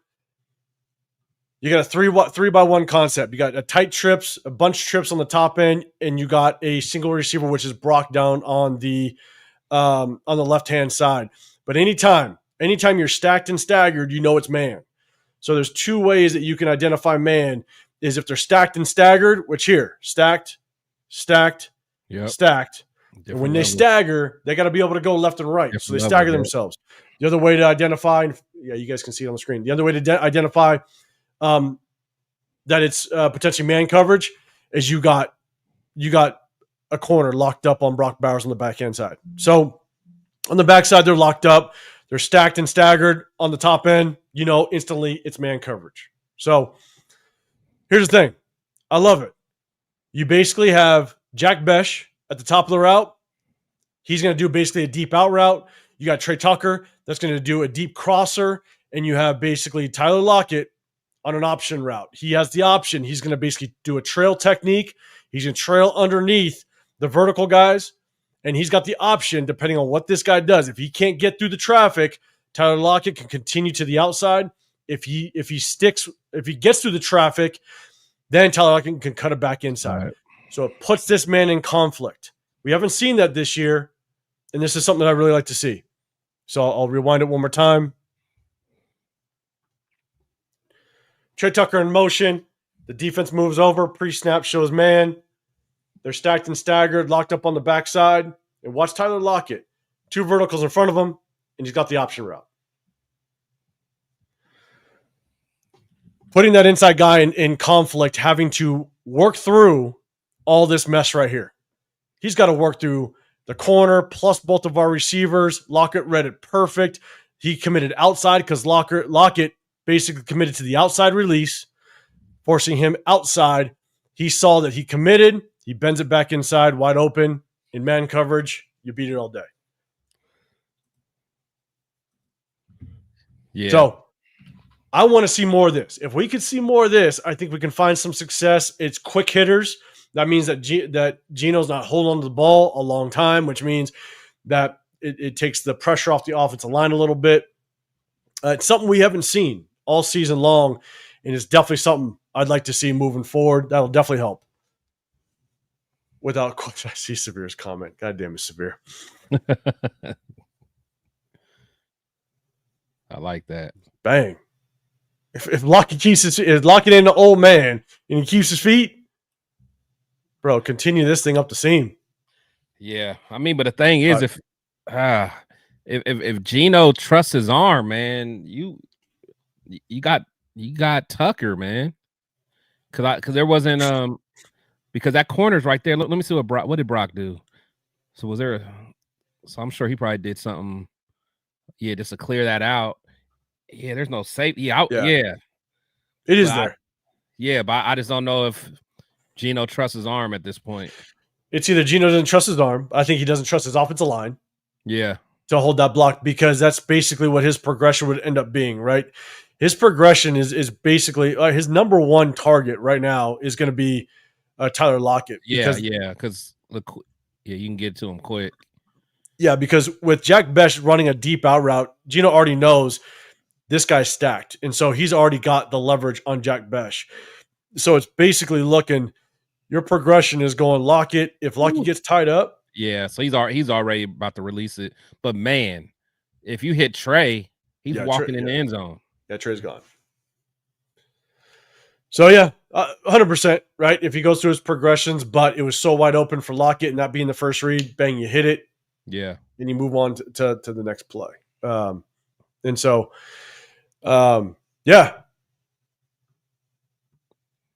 that's it. Chris, man. Why do we do this to ourselves, man? I don't know. It's wild, guys. Hey, double tap that screen. Hit that hashtag Raiders if you guys got a question or if you guys got a comment on what we just kind of broke down. You guys do know on Wednesdays, we break down the game film. And the main reason why we do it This one was because we want to see a deeper dive in Caleb Rogers, right? Like, should he be starting? I think at the end of the day, we all agree he should start from here on out. Now, Parham should never see the football field again. We've seen enough, man. Unless injuries happen. But man, Chris, just final thoughts just on the game. Oh, sorry. Last thing we do is we got to figure out who we want to keep in the off season, right? So we break down game film and we try to prioritize certain guys so we don't have too many holes that we need to address going into the off season, free agency, as well as the draft. So who do we want to prioritize? That's why we break this thing down, even though we're not making playoffs, seasons in the bag. So final thoughts, man, on game film and chat. Hit that hashtag Raiders. Let us know if you got a comment. My final thoughts is everyone in the chat. We're doing a start 'em, bench 'em, cut 'em, just because I feel like it.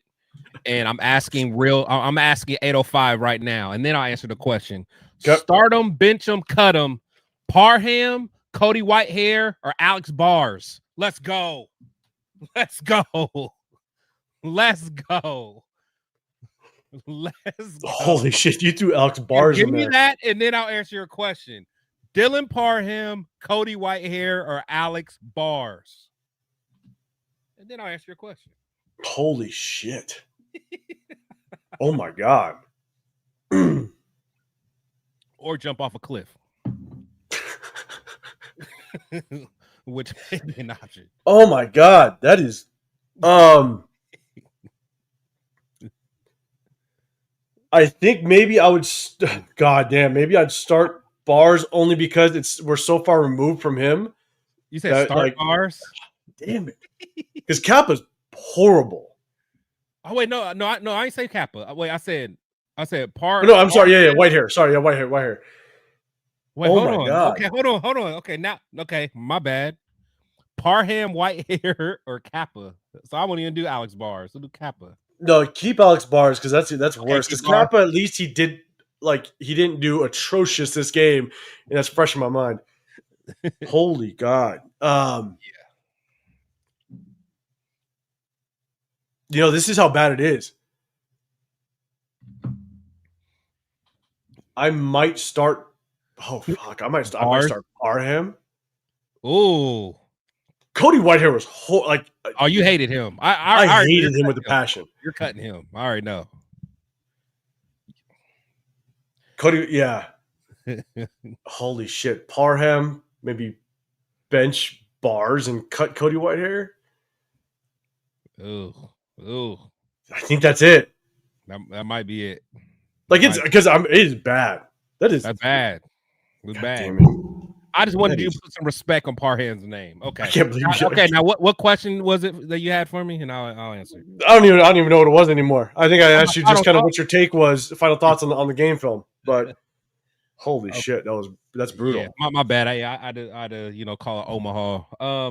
No, but my final thoughts is just like you said, it makes no sense. It's clear that Pete Carroll has no interest in evaluating and developing young talent. He has no interest in it at all. Yeah. It's clear as day. Because there's no reason why you don't have the young guys out there so we can. They need to be doing what we're doing now. Who are we trying to keep for next year? Who's worth keeping? What do you got in your? Because honestly, my rule of thumb is for a draft, your first 3 rounds need to be contributors.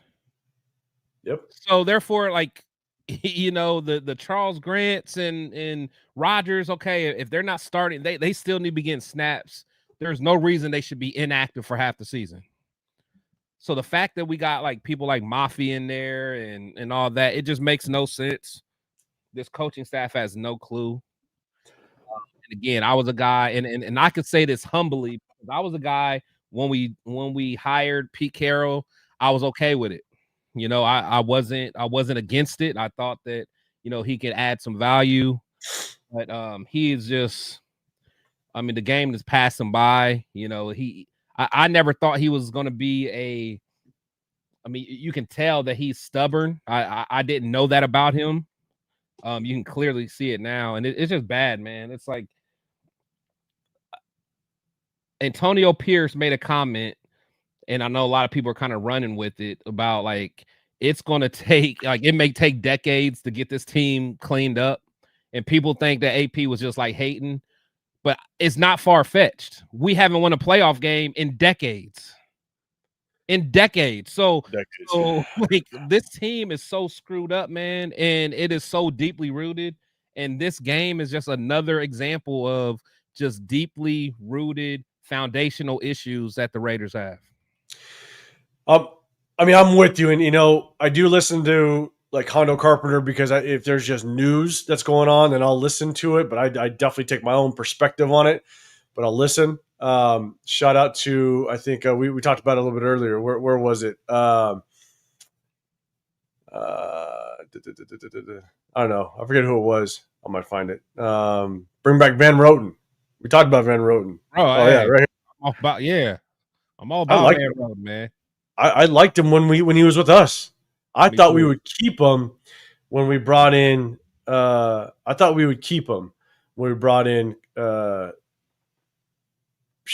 coordinator with AP. Who? Getsy? Getsy. I thought we'd keep him when we had Getsy. Like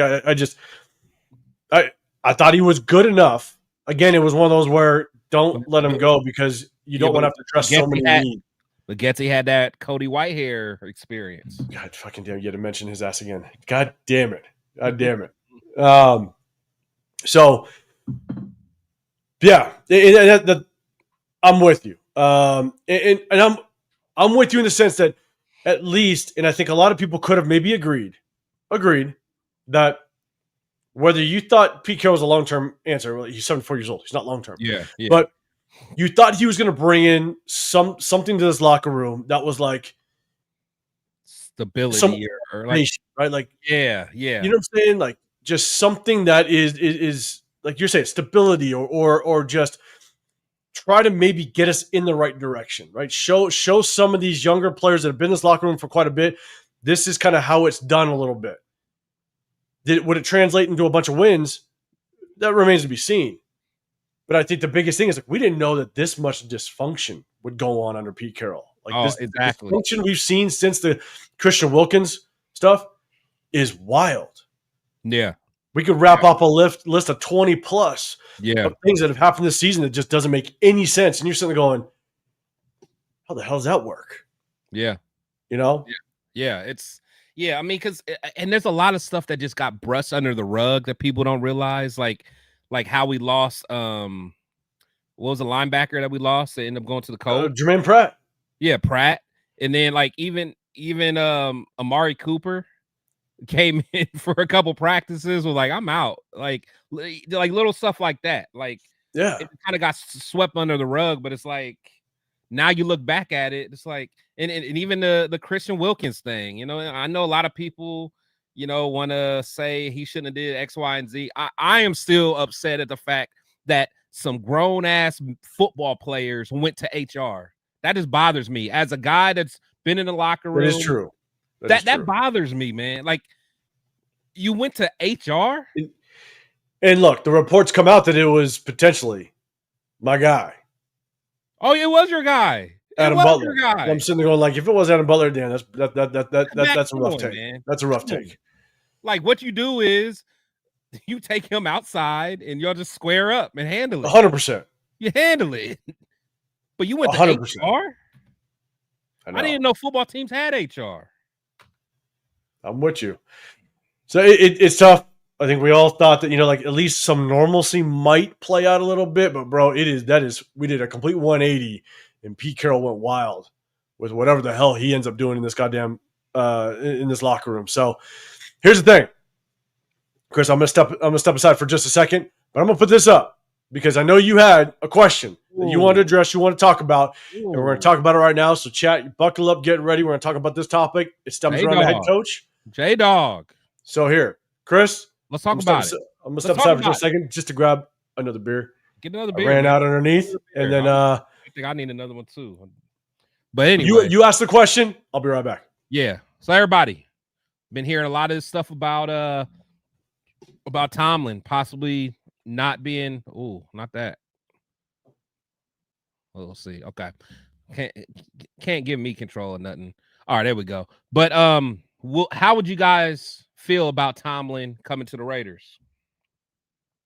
There's a lot of talk about he's on his way out from the Steelers. What do you guys feel? My boy Q said no Tomlin. What do you guys feel? How you guys feel about Tomlin? One thing about Tomlin, man, he's a well-known leader, man. He's not necessarily an X's and O's guys. So, two-part question. Would you guys want Tomlin? And what type of coach do we need? Do we need an X's and O's guys? Do we need a leader? What does this team need?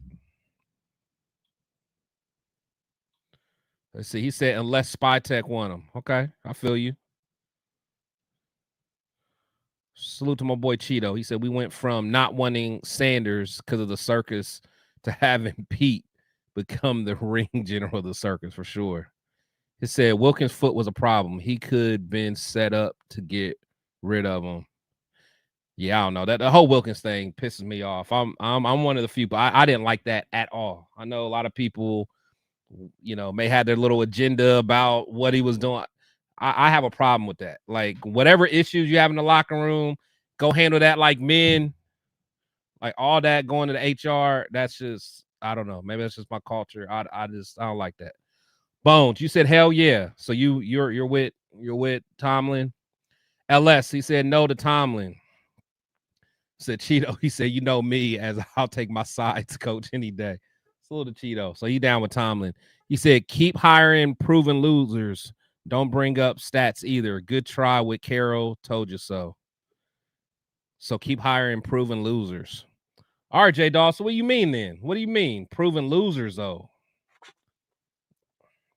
I mean, Tomlin's not a proven loser. I mean, Carroll, not a proven loser. Gruden wasn't a proven loser. Back. McDaniels, as a head coach, he was a loser. But yeah, I got to understand what you mean, J Dog. But he said, I doubt Tomlin will want. No, that's for sure, Sacktown. Like, I asked this question just curious, but as Tomlin being someone from a well-ran organization, he's probably going to want a lot of assurances before coming to the Raiders.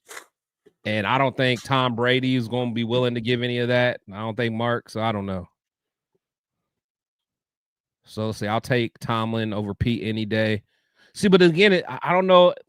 Is that coming just like hindsight's 2020? Like now, we wouldn't want Pete and we want Tomlin. I don't know. Let's see. We need a leader to create an identity. I feel we should look at Chris Shula. I'm not sure about who's Chris Shula. Where's he at? Is that Don's kids? I don't even know. Who's Chris Shula? Maybe I'm out the loop. God, isn't he over with the Rams? Hold on. Is he related to Don? I don't know, actually. See, 80% of the stuff that everybody is saying about Tomlin, you could have applied to Pete Carroll too. Oh yeah, he's the DC over at the Rams. I don't know if he's the son. I don't know if he's the son. LS is out on Mike T. He said if they're in a spiraling downfall or fired, just look somewhere else. But most coaches are going to be available or going to be kind of in that situation. So I got my take on Tomlin. Let's go. Hold on. Let me see what Severe. He said we could wait until 2045 to hire Tomlin, and he'd still be younger than Pete Carroll. He's only 3 years older than Vrabel. I'm taking. He said 2045. 2045. Severe's doing the math and everything. Insane. That's insane. He wasn't with Big Ben and Carroll started losing. Okay. But yeah, what you got? How you feel? So here's my take on Mike Tomlin. He's probably like 4th on my list of head coaches potentially. Now, will Mike Tomlin even consider coming over here? I highly doubt it. But yeah, why would he? Because what I said before I left was like, I'll listen to Hondo. Again, again, just for potential news, but I do my own homework. But the thing is that, Hondo basically said something about how he was with some other beat writer or analyst from another team or whatever, and basically was like, "You're going to fire Pete Carroll? Who the hell would want to come to the Raiders and be the coach?" That's what I'm saying. And it's like, that's what I'm saying. 100% right. So here's the thing. Some people are off on Mike Tomlin because he's been media, like he's always had a winning record, but he's never been able to get over the hump. And I think the last few years, because he's been trying to get over the hump, like the Aaron Rodgers acquisition, I think is him just trying to win, not methodically really thinking of the right thing to do. I think the pressure is kind of on him. And so the Aaron Rodgers pickup was like, I have to win now, or I potentially am done. Yeah. If that's when teams get in trouble, though, they panic 100%. And then they keep trying to get Band-Aids. And we've been doing that ever since Rich Gannon. So trying to get Band-Aids. If Tomlin were to come over, if Tomlin not even come over here, if Tomlin were to be given the opportunity to just do a full, like hit the reset button and build it again, he's young enough, he knows how to build it, and I think he could build it. Yeah, exactly, Severe. So I think he can. Too. I think Tomlin can hit the reset button, knowing that it's a fresh start, and he can go and build something. And so, and ultimately for me, I would want a young offensive-minded head coach and stuff like that we build through. But here's the other part about Tomlin, which is really tough. Tomlin is very well respected. Yeah. And this would be the same issue that I would have with if Mike Tomlin came in, he's so well respected. You have a second-year GM in Spytech. Yeah. Yeah. If Tomlin didn't agree with what Spytech wanted to do, Tomlin would be like, kind of probably what Pete's doing, going, yeah, they're going to lean. Yeah. I know what I did. Yeah. I know what I can do. There. I got a Super Bowl. Right. It's the same issue that a lot of people that want Gruden. Gruden would have Mark Davis's ear. So if Gruden didn't like something, where do you think he would go to get whatever he wanted? He'd bypass Spytech and go straight to Mark Davis. And I don't want that chain of command. And I think Tomlin just has that leverage with a young GM to be like, young buck, I've been there, done that. I've been with a Steelers organization that has done extremely well for a very long time. Let me teach you how to do it. And I just don't want that in the building right now, unfortunately. That's a fact. I wouldn't be mad at it, but that would be a concern. That Devil's advocate, though. Devil's advocate. How much do you trust Spytech at this point, though? So I don't too much because of the draft, right? I don't like how he drafted. I love how he maneuvered. I don't like the players he picked. Right. But to show some effort of loyalty and consistency, I said we keep Spytech. Just keep them and show that in some ways we're trying to show that we're loyal to somebody, because we are known as an organization that's willing and ready to just flip things around, every other year or every year at that. And so if we can just prove to some young head coach, again, I like Clint Kubiak. Yeah. If we had any shot at Clint Kubiak, then even if it's like a Joe Brady or a Matt LaFleur, right? If it's a young guy, you have your GM, just give the head coach 3 years. Just give him 3 years. Spytech, you picked your guy, you got him. Let's rock this thing for 3 years and just see what happens. I could care less if we're 2-15 next year. I'm with you. If we're just trying to put the effort in to go in the right direction, I'm okay to sit back, enjoy a couple beers, and be like, all right, let's try to trust the process. Yeah. No, and honestly, like, I can't say there's anyone out there that I trust, but like, to me, it's almost like we have to do kind of like what Mark's vision was with Gruden. Like, you almost have to like guarantee a coach, like, look, good, bad, ugly, I'm rocking with you, and I'm gonna give you an opportunity to build this thing up. It might be ugly at first. The fans may be pissed, but I'm letting you build that thing up. But the thing I'm scared about is all these hot names you may be talking about, like Kubiak and all those guys. I think they're going to kind of be like a Ben Johnson, where they're going to want a lot of say in their roster. So it's like, if you're a first-time coach and you know you're a hot name, you got leverage, do you want to depend on what a young GM can bring you when they already proven they haven't been able to identify talent already? So I don't know. I don't know, man, because it's any new head coach, young head coach, shot in the dark, right? It truly is, right? They probably don't work out, majority of the time. That's the only reason why, for myself, I always look at, okay, what is their history in the National Football League? And that's the one reason why I'm not all in on Joe Brady, because Joe Brady doesn't have extensive history in the NFL. Right.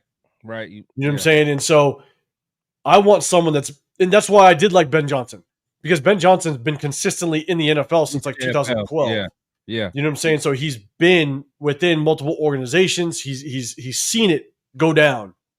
And that's what Clint Kubiak's seen. He's been in the league since 2012. He had a short stint in college back in 13 and 14. And then from 2015, I believe, he's been in the NFL. Yeah. So, like, he's seen it. He's doing good things in Seattle. He's been the OC 2 years in a row. He's been under Kyle Shanahan as the passing game coordinator. So I'm like, if you at least have the history and the resume, I'm willing to take a shot. And obviously, this is as an outsider looking in, but it's a young head coach. It's a young GM. Maybe Spytek needs to work the kinks out a little bit. I don't know. But in the effort to just show some consistency and kind of wipe away that stain of that organization that constantly just rips through coaches day in and day out. No, I agree. I'd be willing to go young, stick with Spytek, and just be like, roll with them, and let's see what happens. What is it going to hurt? We'll just keep rocking the way we've been for the last 20 plus years.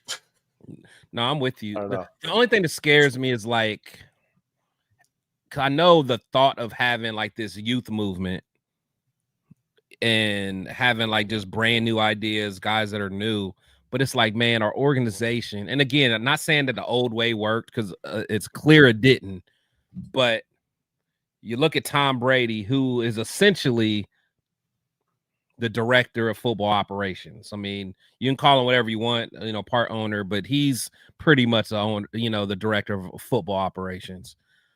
Brand new, never done it before. You got I know there's, we got some other guys that's in there, and then you got Spytek.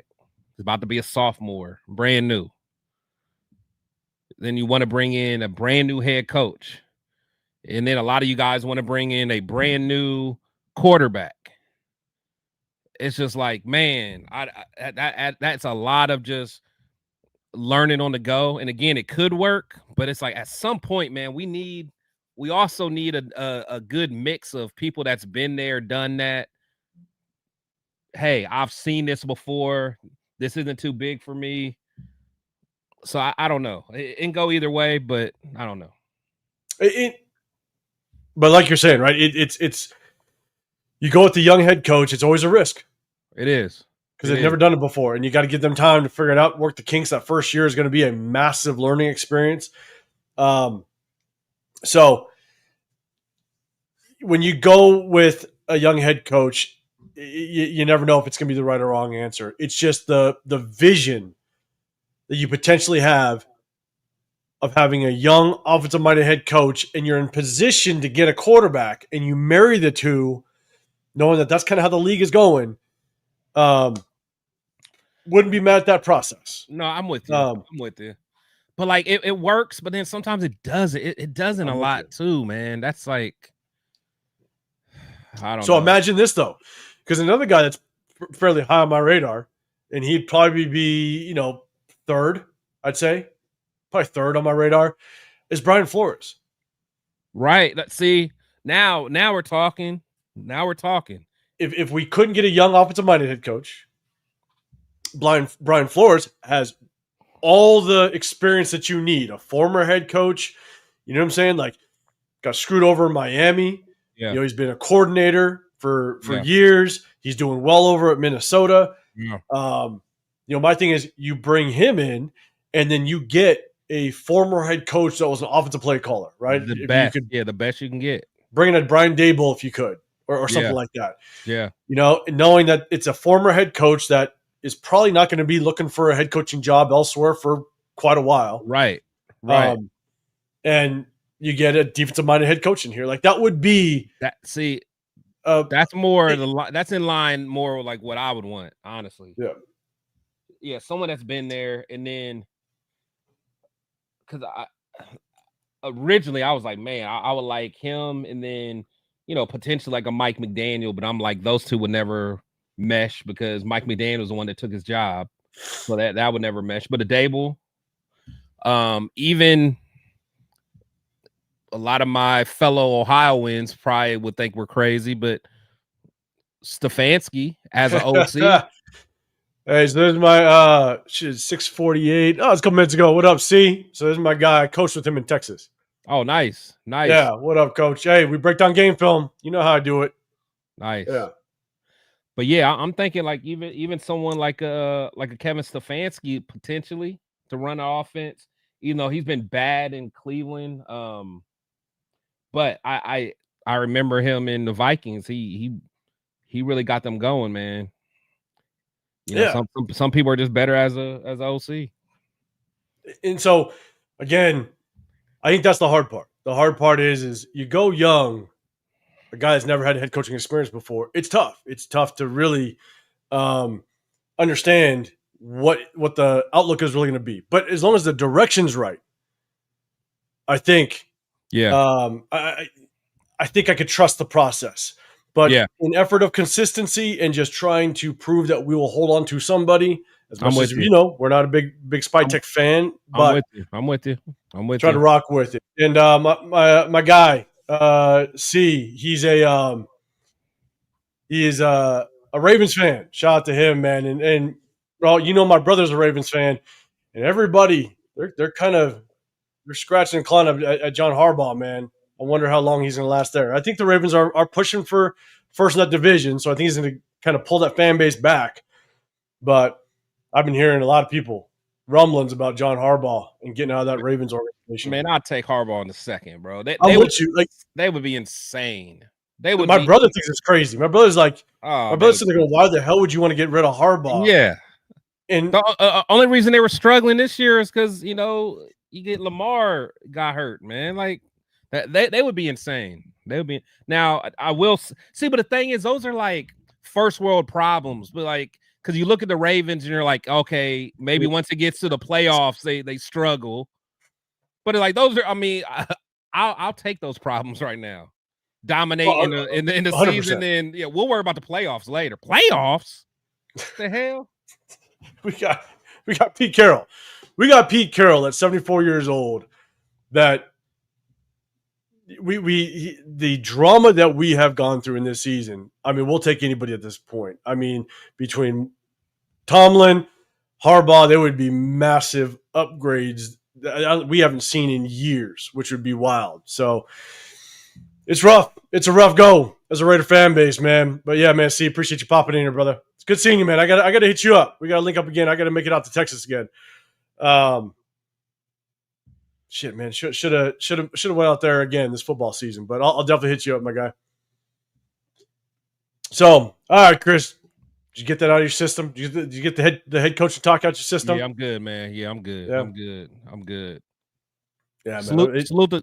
I mean, just bring Cody Whitehair back. That's all I know. God damn it, C. And then look, shout out to my guy C. Offensive Raiders need more 12 personnel or just some Y stick. Coach C, why stick? It's a little inside joke. He knows. So, no, yeah. I think we're right now, we are just searching for players. We break down the game film. We hit you guys up on Sundays. We break down the game film. We're just searching for players that we want to retain in the offseason.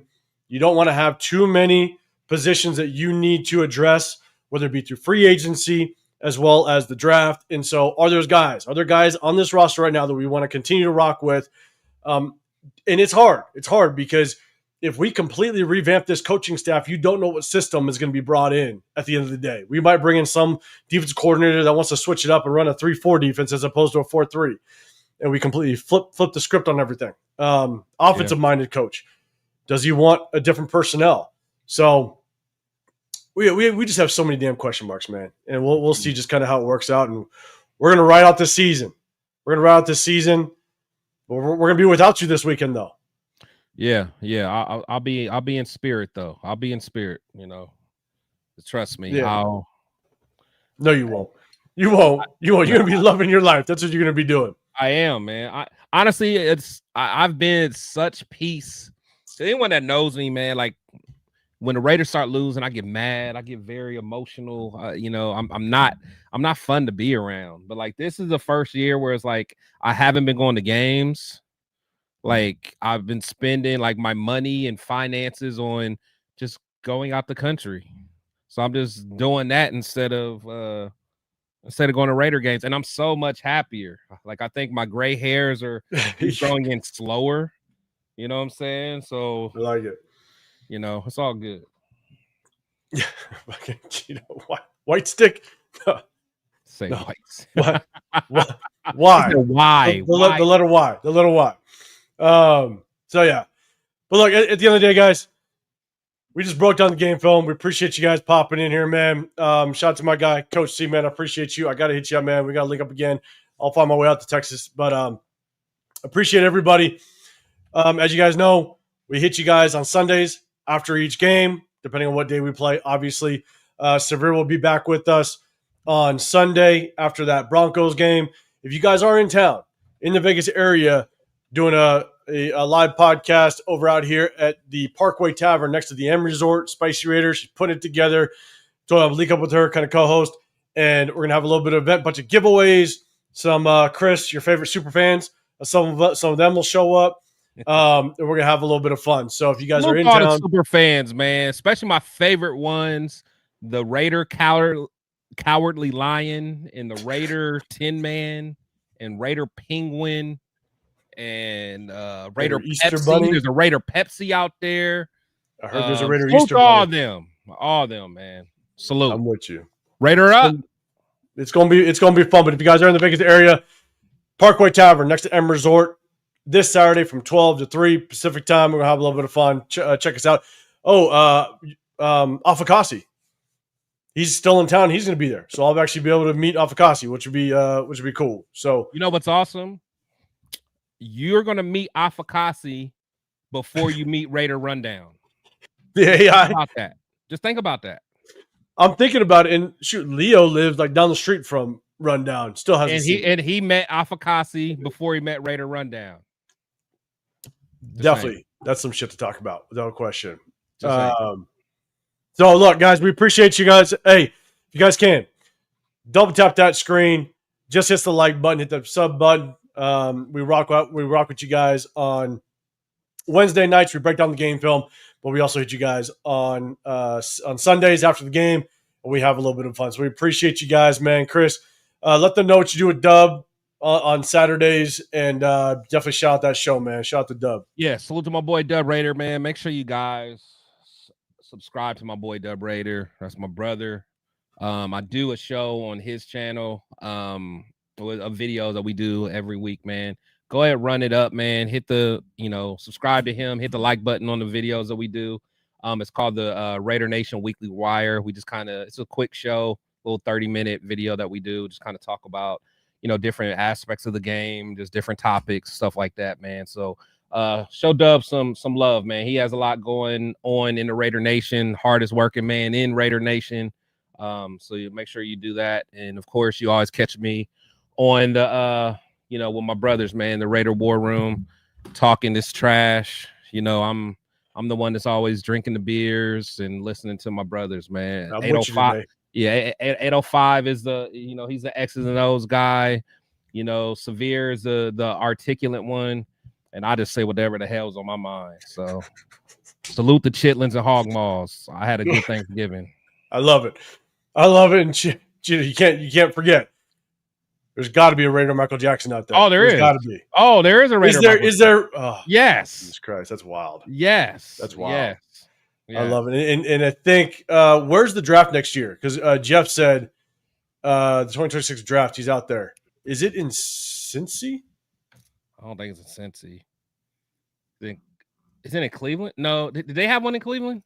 They had one. I don't know where it is. I don't know. Jeff, real quick, where is that if you're still in here? Pittsburgh. Oh, Pittsburgh. Oh, you know what? I am going to that one. I am going to go to that. I am going to that. Come on. Yeah, one of my homies, he's locked in there. And yeah, I'm going. Goddamn Raider for Breeze. Hey, if y'all want to come out too, we can get the Raider War Room popping. Okay. All right. Here we go. LS, yes, greatest chat in YouTube history. 100%, man. We appreciate it all. Pittsburgh, I'll book that ticket. I'm down. Hey, if you want to roll out Severe, we're gonna get it together. We're gonna have a little bit of fun. Pittsburgh, we'll kick it. I'm down for that. Hey, so that's the draft, April, Severe. Right? Yeah, the draft. Shit, yeah. Chio, hey, Leo likes going to drafts. Oh, come on, Leo. Leo will probably be there. I mean, let's do it. Truth be told, actually, no, I ain't gonna put your business out there, Cheeto. But Cheeto, here's the thing. Leo knows.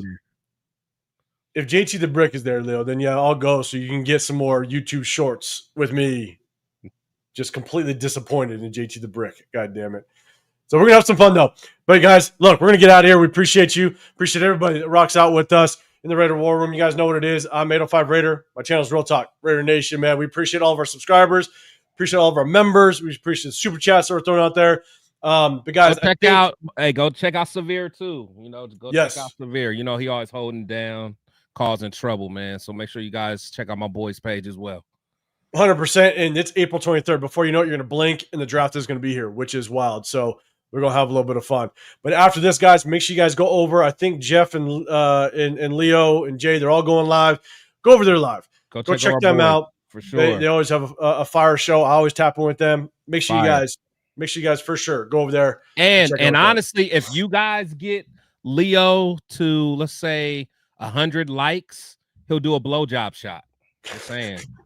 And he'll chase it with a Smirnoff Ice. And then it's a real party, people. Then it's a real party. So we're going to get the hell out of here, man. We appreciate y'all. Hey, double tap that screen before you get out.